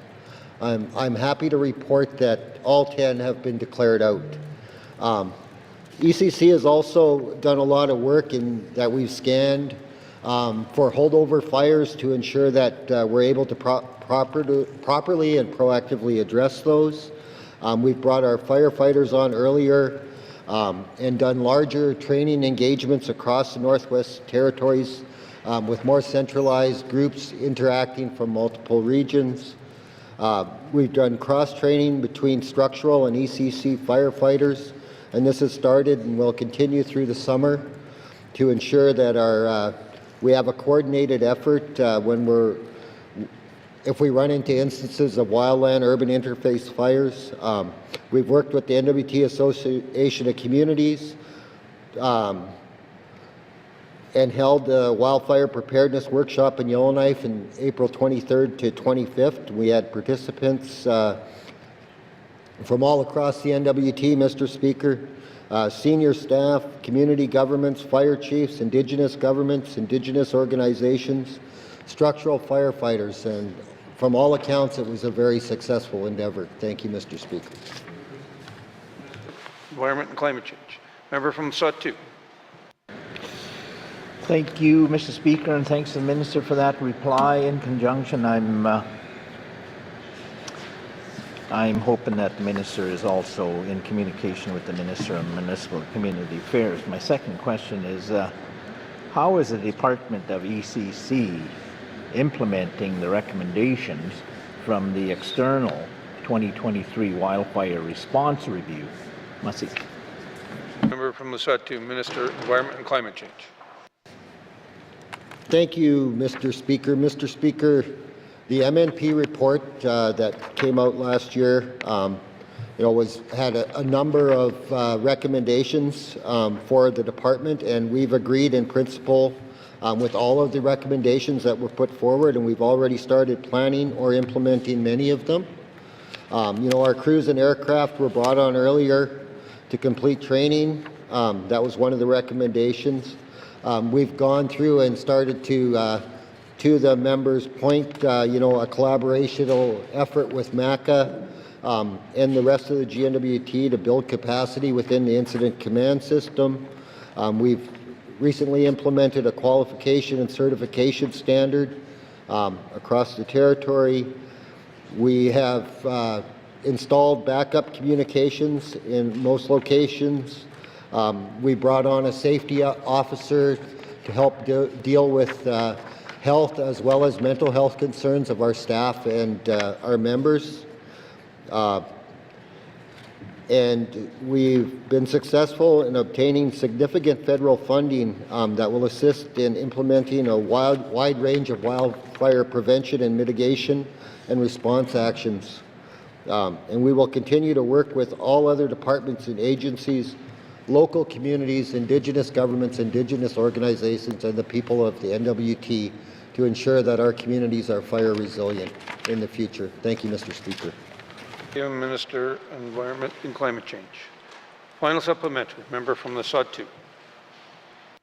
Thank you, Mr. Speaker, and thanks to the Minister for that response, sir. If I can make a suggestion, the safety officer could be he or she's duties expanded for community audits. My last question there, Mr. Speaker, is how does the Department of Environment and Climate Change protecting communities from wildfires? I understand there's a Fire Smart program, for example, those types of protection proactive measures. Mussey. From the Satu, Minister of Environment and Climate Change. Thank you, Mr. Speaker. Mr. Speaker, I think the department has done a fabulous job of committing to improving our wildfire preparedness across the NWT. We've increased human and financial investment. We have the Community Wildfire Resilience Contribution Program that was launched this year and is offering just under $2 million of additional investment in Fire Smart implementation for communities and organizations across the territory. We're actively working with communities to provide preparedness and mitigation training. Additionally, we've been working closely with the NWT Association of Communities to fulfill vegetation management projects within communities, community wildfire protection plans, and we assisted in having them leverage $20 million in 2022 that will support these activities through 2030. ECC has provided recommendations and advice to communities, individuals, and other organizations on hazard assessment and risk mitigation, which can certainly assist with the emergency planning. And we've worked in 29 forested communities in the NWT to update their community wildfire protection plans, provide advice in areas to help them reduce the risk from wildfires. Thank you, Mr. Speaker. Thank you, Minister, Education, Culture and Employment. Oral questions. Member from Yellowknife North. Thank you, Mr. Speaker. My questions are for the Minister of Health and Social Services. So the Minister has been holding town hall sessions with staff for the past few months, and in the joint press release with the Minister of Finance on May 5th, the Minister stated that she's heard that more support is needed for frontline workers. She acknowledged that one of the consistent priorities she's heard is the need for greater leadership responsiveness and workplace culture improvements, along with the need to enhance workplace safety. So, can the Minister give any examples of what is being done to ensure greater leadership responsiveness and improved workplace culture that would actually be seen and felt by frontline workers? Thank you, Mr. Speaker. From Yellowknife North, Minister of Health and Social Services. Thank you, Mr. Speaker.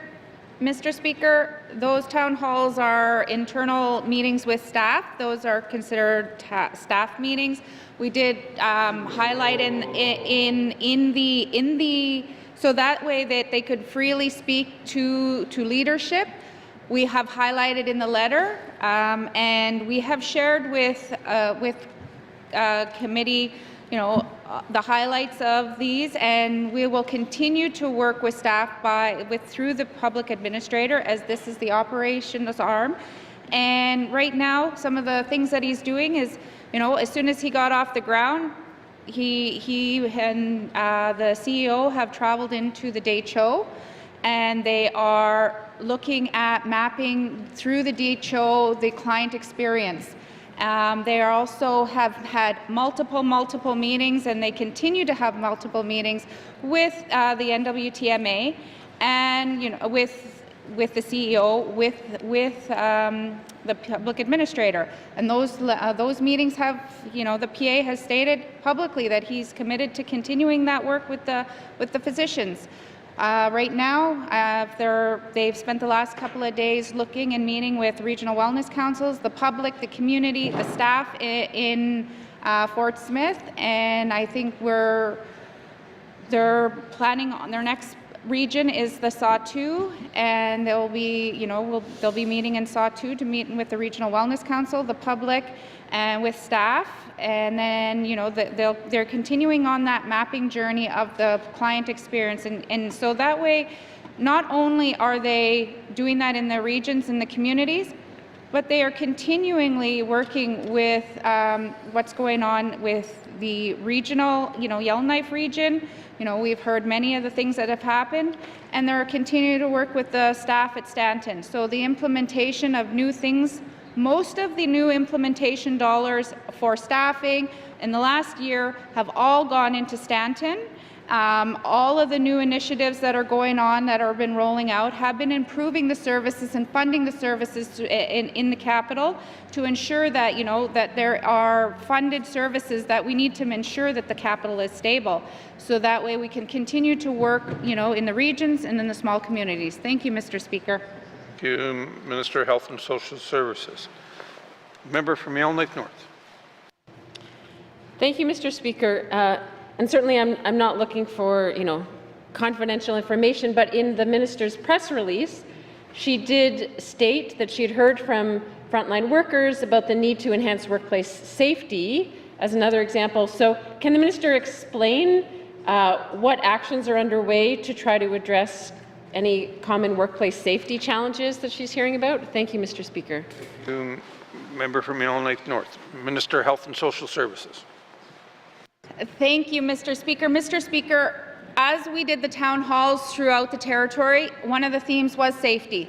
You know, the safety of the frontline staff in all of our regions, our small communities. You know, they're in the health centers. You know, they go in. The nurses have to go in. Sometimes they're there. They have to call in an extra staff member to be with them at night. We've heard from Hay River the concerns from the Hay River region. We've heard from the Clecho. We heard from the Stanton. And I would like to let the members know, and I can follow up with further, but Stanton is actually getting recognized for some of the work that they've been doing on safety within the hospital there. That's working with the COO and with the staff and the improvements. I've had a lot of emails from constituents on safety, you know, and I even had an email most recently that said they actually checked. They went and they made sure that they checked that all of the things that I said that were happening at Stanton are happening, and then they responded and said thank you, because that's the feedback that they got. So there is a lot of work going on throughout the territory, but there was still concerns raised, and I think we're taking a territorial approach to work with each individual. And I know, like within Hay River, one of the areas there is they have their own work plan on, and they've even had they have recommendations, and they're looking forward to moving those recommendations forward. Thank you, Mr. Speaker. Minister of Health and Social Services. Final supplementary. Member from Yellowknife North. Thank you, Mr. Speaker. So the minister mentioned just now that Stanton is being recognized for some of the work it's doing on workplace safety. So I'm not aware of that. I wonder if the minister could explain what is the recognition that's happening, what are the improvements or steps forward that's being done at Stanton, if it's something that can be publicly sort of recognized. Can you explain more so we understand more about it? Thank you, Mr. Speaker. Yellowknife North. Minister of Health and Social Services. Thank you, Mr. Speaker. Mr. Speaker, I will get the full details of that, and I'll be glad to share that with the members. Thank you, Mr. Speaker. Thank you, Minister of Health and Social Services. Oral questions. Member from Mophie. Yes. Thank you, Mr. Speaker. Mr. Speaker, you know, on court day in small communities, the one that I've seen, and I'm sure it's the same in other communities as well, you know, we see a lot of young people, and it's mostly young boys. They are lining up to see legal counsel, to see legal advice, and this is on court day. Okay, so it's not just happening in my region, it's happening in all the small communities, and it's a very busy day at that time. So with that in mind, Mr. Speaker, I want to ask the minister, how many designated outreach lawyers does Legal Aid currently employ? Thank you. From Mophie, Minister of Justice. Thank you, Mr. Speaker. Mr. Speaker, the outreach office currently has one lawyer and one court worker on staff. Thank you, Mr. Speaker. Minister of Justice. Member from Mophie. That's good. That's good to know. We do need more than that. We know that. So, do outreach lawyers travel to small communities, or is advice provided over the phone? Thank you. Mophie, Minister of Justice. Thank you, Mr. Speaker. Mr. Speaker, the Legal Aid Commission also has other lawyers that provide legal services and advice for folks that don't have resources or that need support. So this is also part of the outreach, and with the intent, is in January of 2025, we made some changes to the schedule to allow the lawyers that are traveling to communities to be available in those communities for longer periods of time, and also went in the direction of trying to make sure that when possible we were getting consistent representation, so the same lawyer was going back to the same community whenever possible. Thank you, Mr. Speaker. Thank you, Minister of Justice. Final supplementary, member from Mophie. Thank you. That's not what I heard from others, so it's good. But does legal aid track the effectiveness of the outreach program by noting how many inquiries lead to files being open or matters being resolved for residents? Thank you. Minister of Justice. Thank you, Mr. Speaker. Mr. Speaker, I don't have that specific information available with me today, but happy to report that the 23-24 annual audit of the Legal Aid Commission will be tabled later in this session, and it will have a lot of the information that the members interested in, and will provide further details on the work of the Legal Aid Commission. Thank you, Mr. Speaker. Justice. Oral questions. Member from Framelink. Thank you, Mr. Speaker. Mr. Speaker, as the House is aware, I spoke to workforce development and specifically coordination earlier today. Mr. Speaker, has the Minister or Department of ITI considered the growing need for workforce coordination and what the government could do to address this issue? Thank you, Mr. Speaker. Thank you, member from Framelink. Minister of ITI. Thank you very much for the question, Mr. Speaker. So absolutely, and luckily I hold both the hats of ITI and Education, Culture and Employment. And so this really is one that I've been able to kind of straddle with both of those hats on, and to be honest, more so the Education, Culture and Employment. One of the concerns that I do share with the member is we do have multiple different projects and on the go, and sometimes a project doesn't span one employer necessarily or one opportunity, and so how can we bring those together? And there are conversations on the go in regards to that. Thank you. Minister of ITI. Member from Framelink. Thank you, Mr. Speaker. And what I'm looking for is maybe some more detail about those conversations. So would the minister specifically consider establishing a division or agency within one of those departments specifically tasked with this role as a part of our work to address workforce development? Thank you, Mr. Speaker. Member from Framelink. Minister of ITI. Thank you very much, Mr. Speaker. Mr. Speaker, this fits really nicely over within our workforce development and labour section over in education, culture and employment, and so I don't think we need to go and create a new division per se or hire more people. I think there's an opportunity for us to look at the programs that we already have and figure out ways to structure them. An example of that is I've been working closely with some of our Indigenous development corporations and working to figure out how we at the department can better support their workforce development and training efforts that they have underway. And those are some of the conversations that are specifically taking place as our Indigenous development corporations continue to grow and continue to really work with residents and membership in their community, and how can we play a support role in that success story. Thank you. Minister of ITI. Final supplementary. Member from Framelink.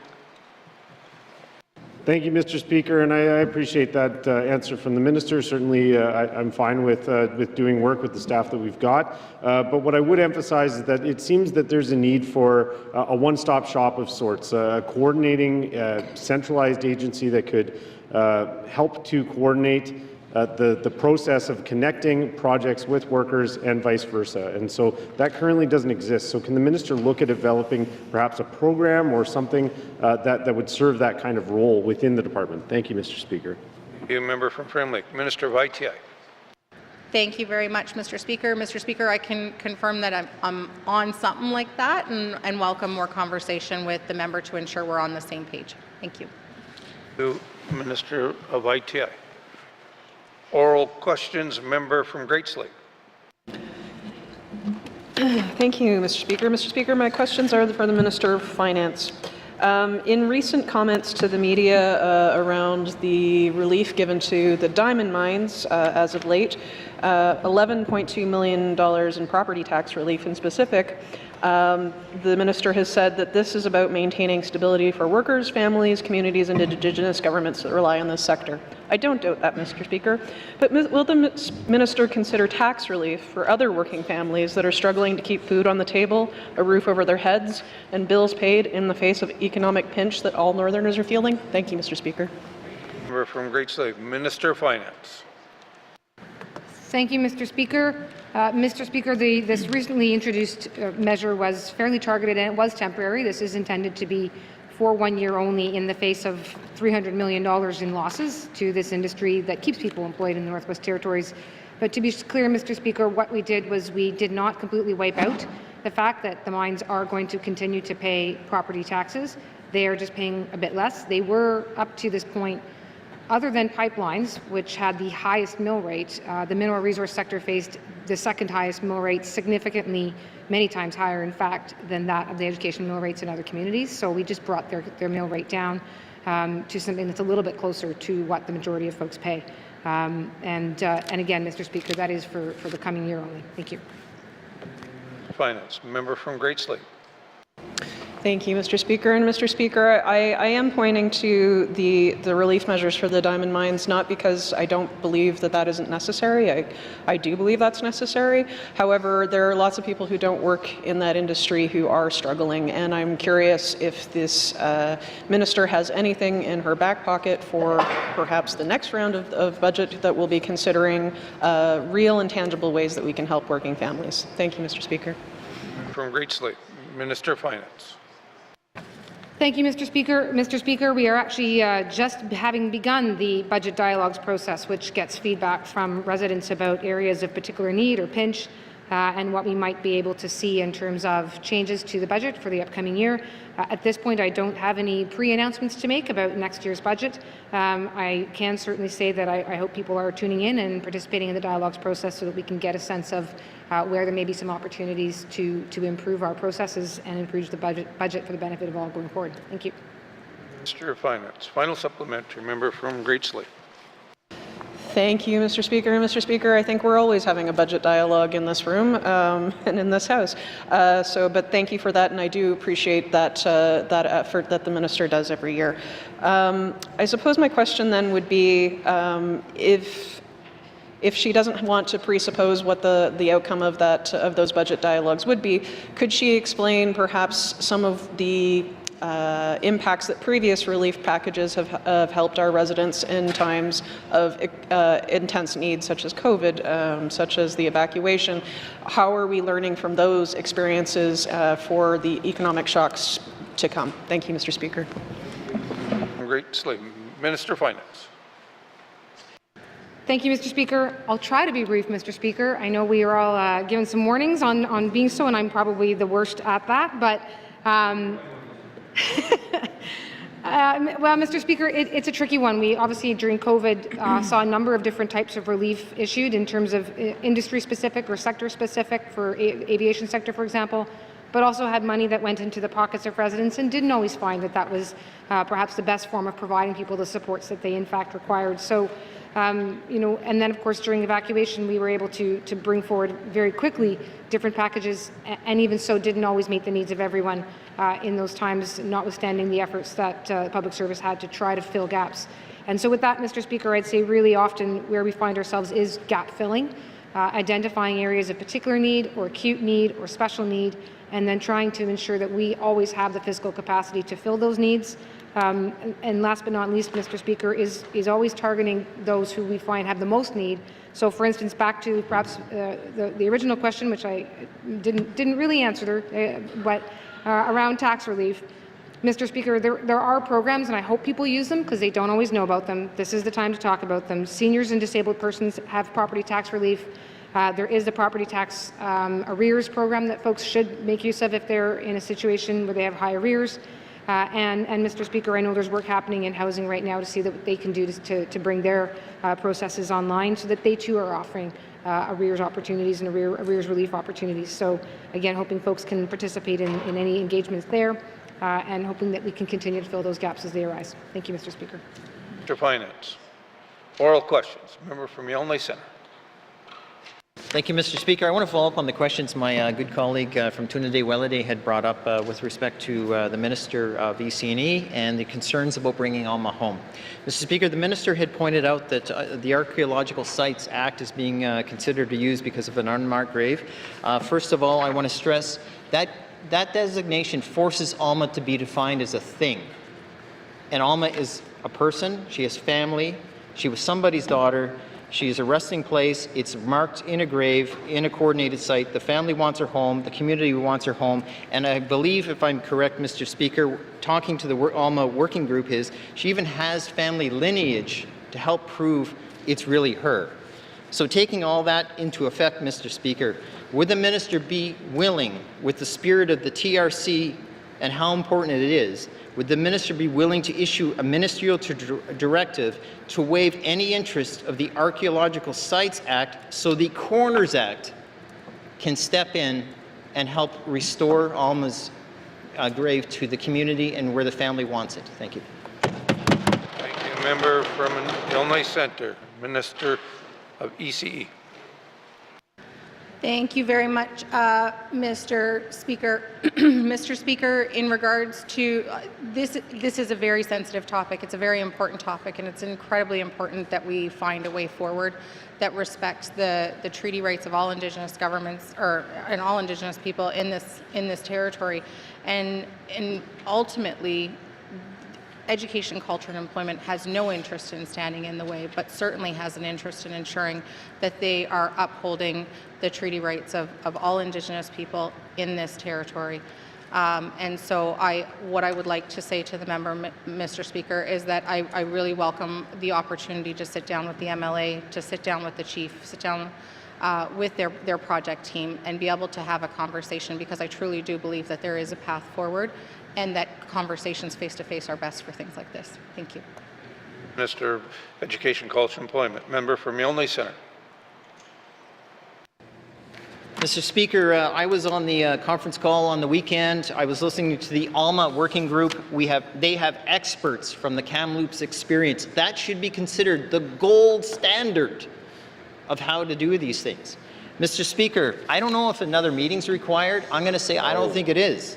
Mr. Speaker, we need a ministerial directive waiving interest under the Archaeological Sites Act so the Coroners Act can be done and assess and remove Alma from her current place to exactly where the community and family want her. Would the Minister agree to this House that she will initiate every stop on whatever this train ride needs to be and accelerate it to the end, which is the outcome of allowing Alma to go home as the family wishes it, using the Coroners Act? Thank you. Thank you. Member from Yellowknife Centre, Minister for Education, Culture and Employment. Thank you very much, Mr. Speaker. Mr. Speaker, under the Archaeological Sites Act, I don't have the authority to issue a directive. I have to ensure that I am following the law. That being said, as I stated earlier, there is also a mechanism if what the member says is true. And I have not seen the site, Mr. Speaker, nor has our NWT archaeologist either. But if the community is under firm belief that they know the identity of this person, it is clearly marked, and that they know the identity of the individual, then the Archaeological Sites Act does not apply here. So I want to be clear on that piece there.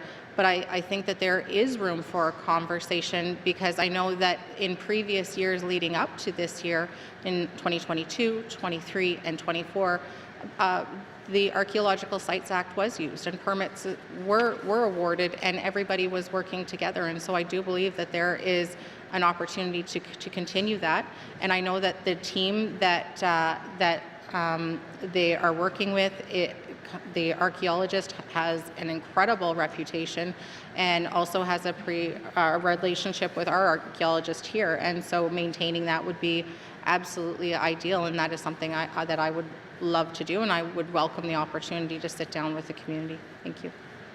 Minister of Education, Culture and Employment. Final supplementary. Member from Yelmley Centre.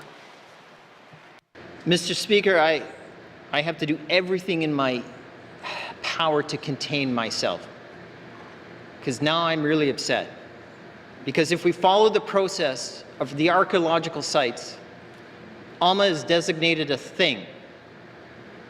And if she is a thing, she becomes a property of the state.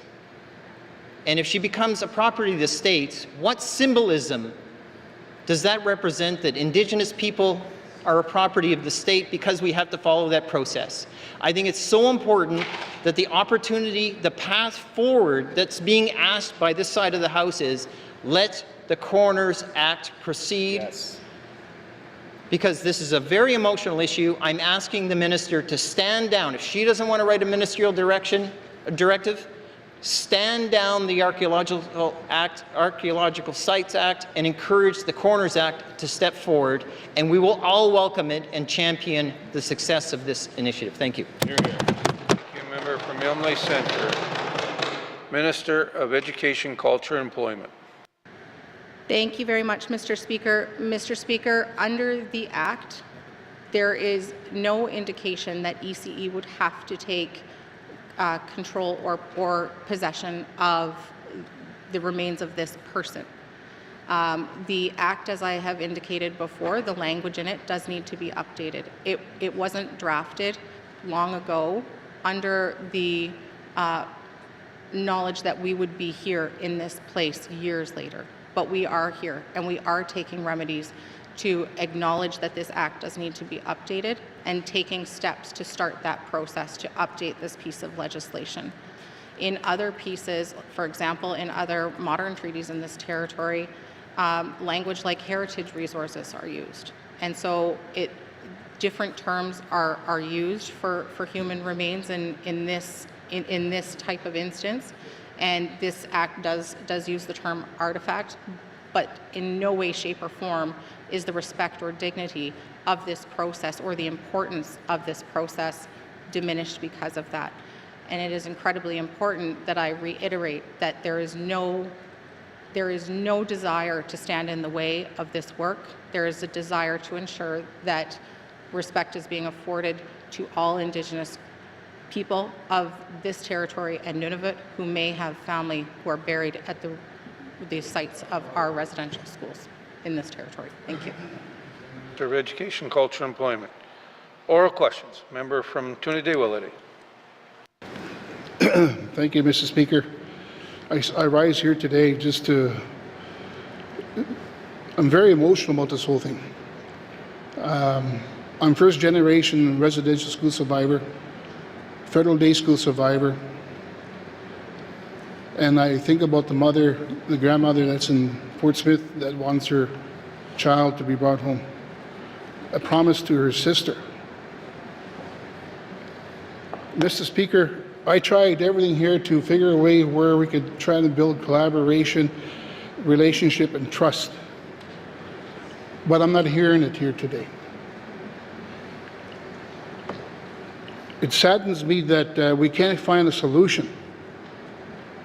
Again, policies of government are overriding over our treaties, our culture, and our values. If the minister refuses to implement a mandate letter that she's got from the minister, Premier Simpson, then would the ECE minister resign here today to... Point of order, Mr. Speaker. Member from Yelmley South. Thank you, Mr. Speaker. I believe that the member has overstepped the bounds, that there's making inferences here about the minister's intentions and the minister's process and what the minister may or may not be doing, imputing negative motives and a motive that's not present. The notion that she's not working with the minister, that the member or the members of this House is in my view, it's not fair. It's a mischaracterization. It's not a characterization of work that's happened on this file, that's been described in this House today, and that we have information, all of us knowing about the work that's been attempted by the minister, by her office, with this member. It's not fair, Mr. Speaker. It's an emotive that's being imputed. It's not fair and it's not proper, and it shouldn't be on the floor of this House, certainly not on this issue that's important to all of us. Thank you, Mr. Speaker. Thank you. Member from Yelmley South. Member from Toonaday-Willety. Or to the point of order? To the point of order, Tony Day Willett. Mr. Speaker, I, as a member for my riding and as a Denny person, all we're asking is to bring Baby Alma home. And policies of this government is prohibiting that. That's what we're responding to, the point of order.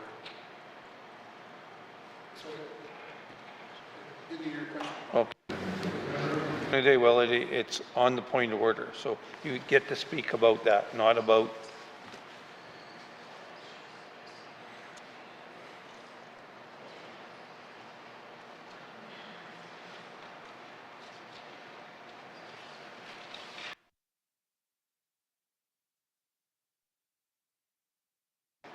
Okay, member from Tuna Day Willett.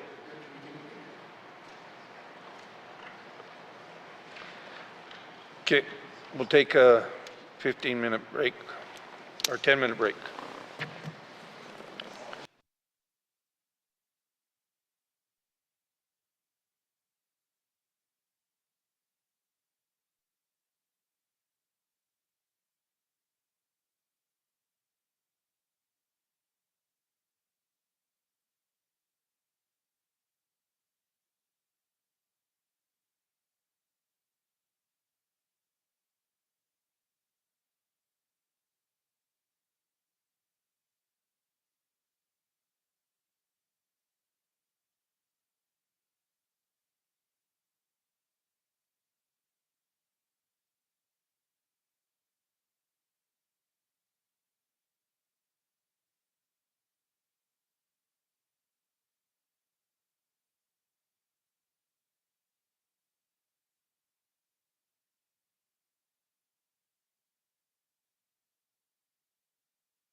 Thank you, colleagues.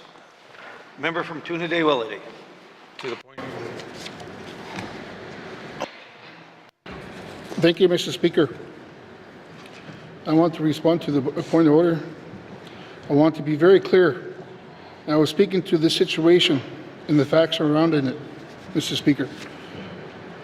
The Minister's mandate letter is a tool this House uses for accountability. It should not be off limits for members to speak to. The government is following colonial policies, and the Minister is responsible for those policies in this House. It is important that Indigenous people be allowed to call out colonial policies, laws, and actions and attitudes as part of the ongoing process of reconciliation. Thank you, Mr. Speaker. From Toonaday-Willity. To the point of order, I am ready to rule. Colleagues, this is a very emotional and difficult discussion, but it is even more important that we engage in respectful debate. Member from Toonaday-Willity talked about the ability to talk about policy, and I agree, this is the House where we talk about policy, but when it crosses the line of talking about the motives of a minister or a member, that is inappropriate. Our rules require our residents, and they demand us to be respectful. Rule 3.3L says it's against the rules to speak disrespectful of another member. I believe the member from Toonaday-Willity crossed that line. Remember, folks, it's about what we say in this House and how we deal with it, including outside here in our members' lounges, when we make decisions, and your behavior makes me make decisions. Do I want this job? Not in moments like this. But it's about the residents of the Northwest Territories. The member from Toonaday-Willity is very passionate about this situation. We have an individual who is a resident of the community, and we're dealing with this matter. And I would encourage people to work together on that. However, saying that, I've also, like I said, I've ruled that he's crossed the line. I'll ask the member from Toonaday-Willity to apologize to the member or to withdraw his comments, and then we'll move on. Thank you. Member from Toonaday-Willity. Thank you, Mr. Speaker. I will withdraw my marks. Thank you. Member from Toonaday-Willity.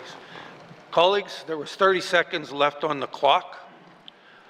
Being respectful of the situation and how we are, I am going to not use those last 30 seconds. No disrespect to members from AOC or Cabinet. I just do not feel that we need to use those 30 seconds today.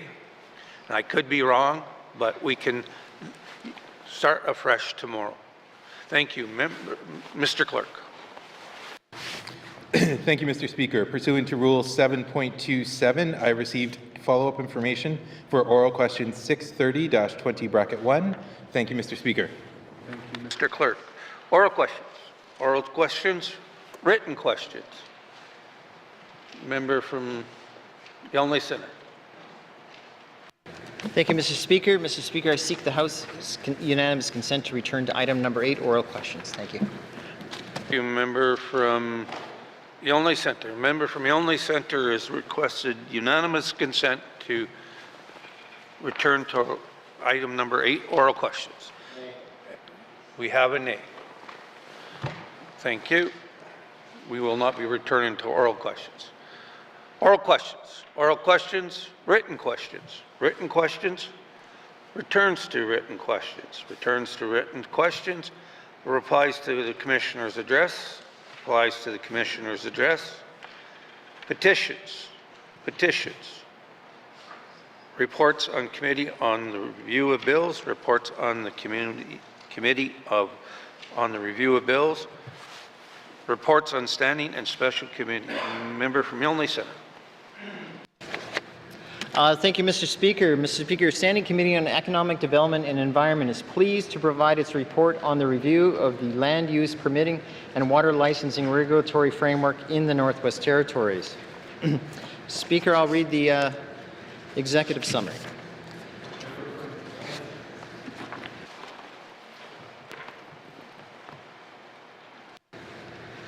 Thank you, Mr. Speaker. The Standing Committee on Economic Development and Environment, the committee, interest in undertaking a targeted review of the Mackenzie Valley Resources Management Act, brackets MVRMA,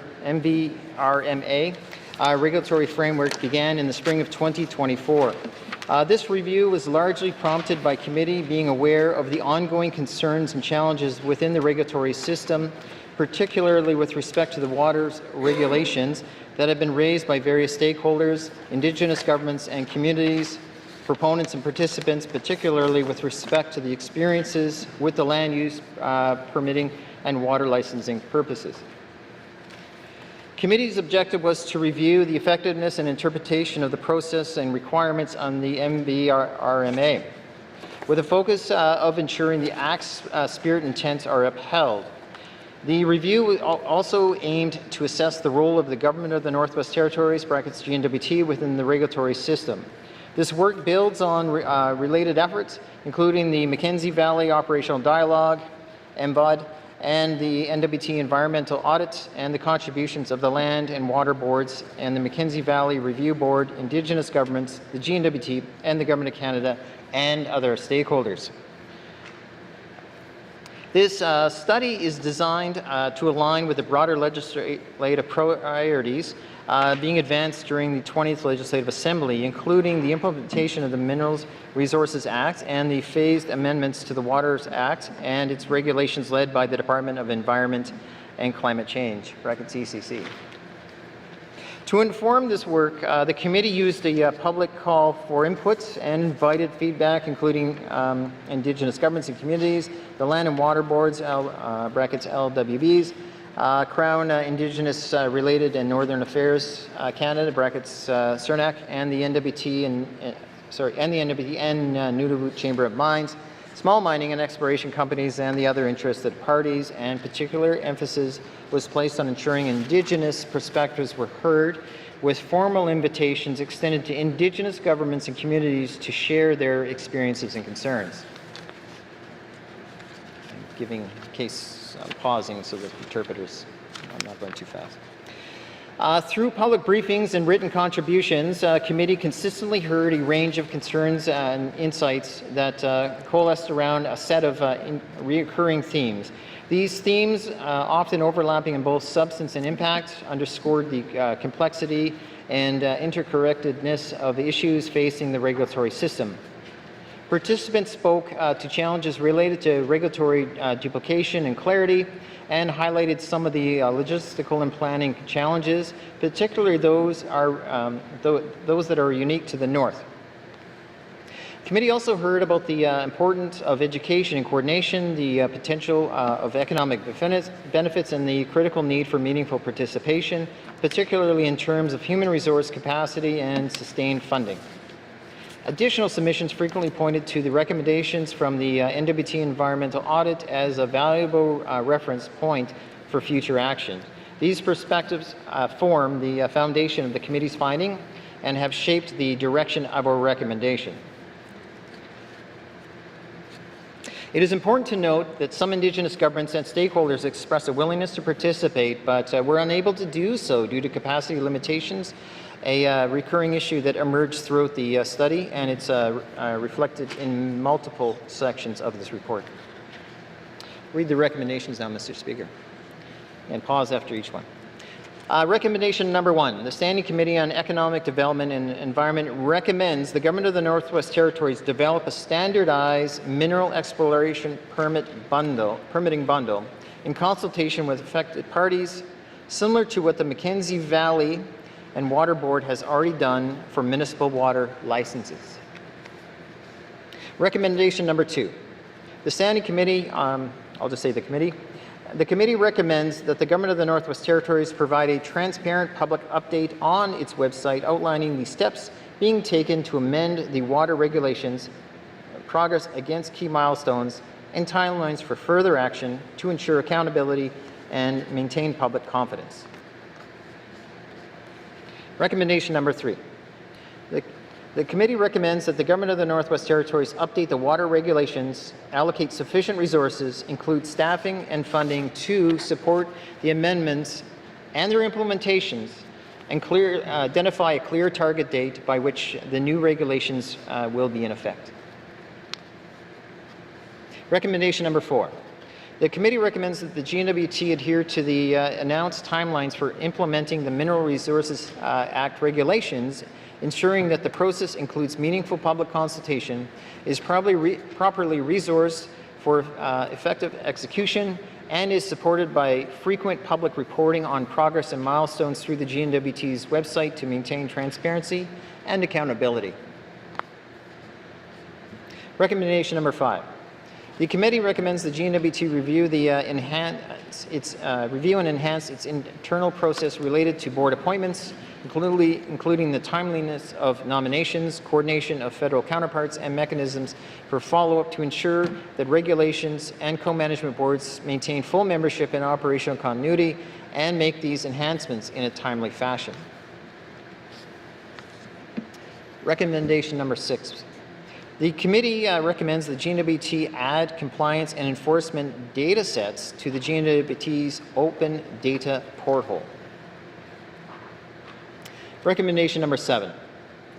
The Standing Committee recommends the GNWT expand and improve the current Pathfinders program into a single comprehensive initiative. This enhancement program should give proponents through the regulatory requirements across the entire project lifecycle, encompassing the land and water boards and the relevant GNWT departments. Adequate staffing and resources should be provided by the GNWT to ensure its effective operation. Recommendation number 8. The Standing Committee recommends the GNWT review the suite of existing templates and guidance documents across the regulatory system to identify where there are gaps and develop consistent, high-quality materials such as templates, how-to guides, and reference documents to support all stages of project authorizations life cycles as part of the comprehensive pathfinding program. Recommendation number 9. The Standing Committee recommends the GNWT work with the Land and Water Boards and the Mackenzie Valley to provide better guidance and direction to project proponents across all stages of the regulatory life cycle of the project, to include plain language summaries with their technical supports as part of their engagement with Indigenous communities and the public. Recommendation number 10. The Standing Committee recommends the GNWT provides more detailed timelines and commitments for development of new Indigenous procurement policy (IPP), and provide details as to how the new IPP could help to address the concerns raised by Indigenous governments and communities in this report and elsewhere. Recommendation number 11. The Standing Committee recommends the GNWT increase the number of secondments to Indigenous governments and communities to increase their capacity in environmental, technical, resource development, and regulatory fields. Recommendation number 12. The Standing Committee recommends the GNWT provide greater investment and partnerships with Indigenous governments to develop long-term capacity building programs for Indigenous governments that include creating dedicated funding streams for training and professional development in regulatory, environmental, and technical fields, supporting more internships, apprenticeships, and mentorships with regulatory agencies or Indigenous organizations, promoting post-secondary scholarships and bursaries in relevant disciplines like environmental science, engineering, law, or land management, and ensuring that the local institutions such as Aurora College are able to provide high-quality education in these fields. Partnering with Indigenous governments in developing community-led training programs while also involving local knowledge holders and elders to ensure the training is culturally appropriate. Recommendation number 13, Mr. Speaker. The Standing Committee recommends that the Government of the Northwest Territories change the interim resource management assistance program funding model for providing annual funding to provide stable multi-year funding to enable Indigenous governments to attract and retain high-quality staff. Recommendation number 14. The Standing Committee recommends that the GNWT prioritize and enhance efforts to increase capacity funding for Indigenous governments and organizations advocating for this as part of the updated federal engagement strategy and provide a public status update. Recommendation number 15. The Standing Committee recommends that the GNWT work with the federal government to clarify how the Northern Regulatory Initiative, brackets NRI, can be used to strengthen capacity in the Northwest Territories and provide clear guidance to eligible parties on how to access this funding. Recommendation number 16, Mr. Speaker. The Standing Committee recommends that the GNWT provides new dedicated capacity funding to support meaningful participation by community governments, non-governmental organizations, and members of the public in regulatory process under the Mackenzie Valley Resource Management Act, brackets MVRMA. Committee further recommends that the GNWT ensure that these groups are consistently included and invited to participate in relevant discussions so their knowledge and expertise can contribute to decision-making processes, and to share publicly how they will do so and how improvements will be measured. Recommendation number 17, Mr. Speaker. The Standing Committee recommends that the GNWT fully implement all recommendations outlined in the 2020 NWT Environmental Audit and provide a comprehensive public written update to committee that includes, number 1, the current status of implementation for each audit recommendation, clearly indicating which have been completed, are in progress, or remain outstanding. Number 2, timelines for the completion of each outstanding recommendation. Number 3, a detailed rationale for any delays or deviations from our original implementation plan that were developed. Number 4, an estimate of associated costs and human resources for implementing each recommendation, including any further future project expenditures. And number 5, a clear and actionable plan outlining how the government intends to address all outstanding audit recommendations, including assigned department responsibilities, expected outcomes, and measures to track progress. Recommendation number 18. The Standing Committee recommends to the GNWT that when the 2025 environmental audit is published, the Government of the Northwest Territories formulated a comprehensive update to recommendation number 17 in this committee report that includes a detailed response with associated resources and to provide that response within 1 year. Recommendation number 19. The Standing Committee recommends that the GNWT fully implement all recommendations outlined by the Mackenzie Valley Operational Dialogue and provide a comprehensive public written update to the committee that includes, number 1, the current status of implementation of each MVOD recommendation, clearly indicating which have been completed, are in progress, or remaining outstanding.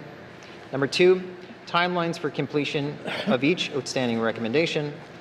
Number 3, a detailed rationale for any delays or deviations from the original implementation plan that were developed.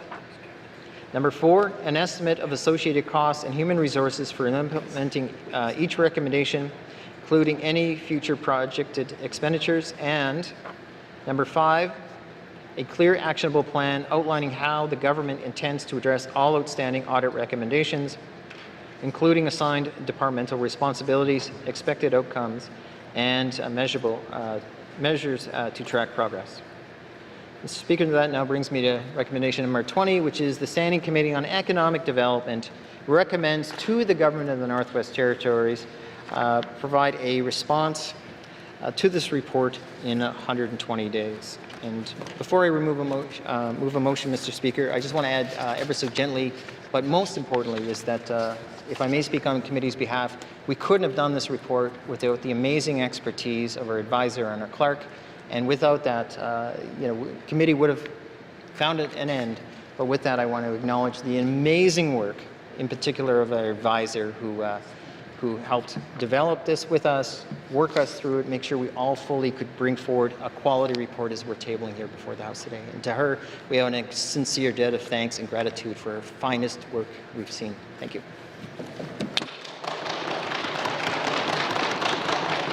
Thank you, member from Yonge Centre.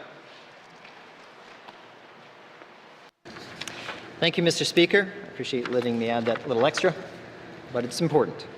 Mr. Speaker, I move, seconded by the member for Frame Lake, that the remainder of the committee report 23-20(1), the Standing Committee on Economic Environment, Standing Committee Development and Environment report on the review of the land use permitting and water licensing regulatory framework in the Northwest Territories be deemed read and printed in Hansard in its entirety. Thank you, Mr. Speaker. Thank you, member from Yonge Centre. To the motion. Question has been called. All those in favor, please. Opposed? Abstentions? Motion passed. Member from Yonge Centre. Thank you, Mr. Speaker, and thank you, colleagues. Mr. Speaker, I move, seconded by the honourable member for Frame Lake, that committee... I can take it back. Strike it from the record. I'll start again, Mr. Speaker. Mr. Speaker, I move, seconded by the member for Frame Lake, that the committee report 23-20(1), Standing Committee on Economic Development and Environment report on the review of land use permitting and water licensing regulatory framework in the Northwest Territories be received and adopted by this Assembly. Thank you, Mr. Speaker. Member from Yonge Centre. To the motion. Question has been called. All those in favor? Opposed? Abstention? Motion carried. Member from Yonge Centre. Oh, yes.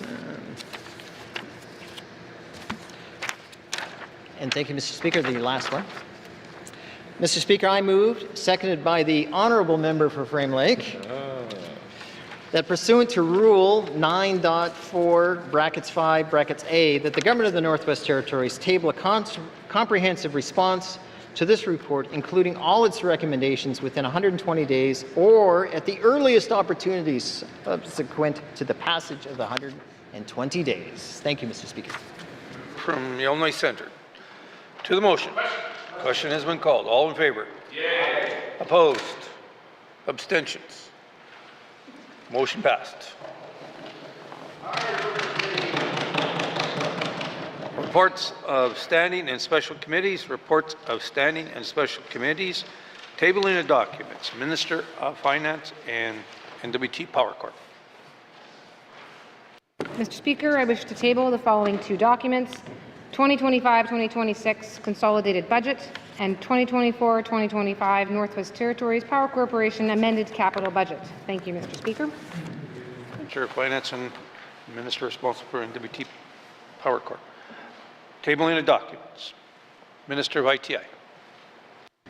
Mr. Speaker, I wish to table the following document, 2024-2025 Office of the Regulator of Oil and Gas Operations Annual Report. Thank you, Mr. Speaker. Minister of ITI. Tabling of documents. Minister responsible for WSCC. Mr. Speaker, I wish to table the following document, Worker Safety and Compensation Commission 2025 Corporate Plan. Thank you, Mr. Speaker. Thank you, Minister responsible for Workmen's Safety and Compensation Commission. Tabling documents. Member from Yonge Centre. Thank you, Mr. Speaker. As the briefest description and my member statement and questions, I talked about how easy we could do a Trespass Act. I'm tabling 4 copies of different jurisdictions of their various forms. They also come various names, but they all are the same thing. So I'm going to table the Government of Manitoba's Trespass Act. I'd like to table the Petty Trespass Act by the Province of Alberta. I'd like to table the Trespass Act from Nova Scotia. And finally, I would like to the Trespass Act from BC. Thank you, Mr. Speaker. Member from Yellowknife Centre. Tabling of documents. Tabling of documents. Notice of motions. Notice of motions. Member from Range Lake. Thank you, Mr. Speaker. Mr. Speaker, I give notice that on Monday, May 26, 2025, I will move the following motion. Now, therefore, I move, seconded by the member for Yellowknife Centre, that the Government of the Northwest Territories take immediate action to improve the recruitment and retention of all doctors, nurses, and allied healthcare workers through higher wages, contract flexibility, and enhanced benefits.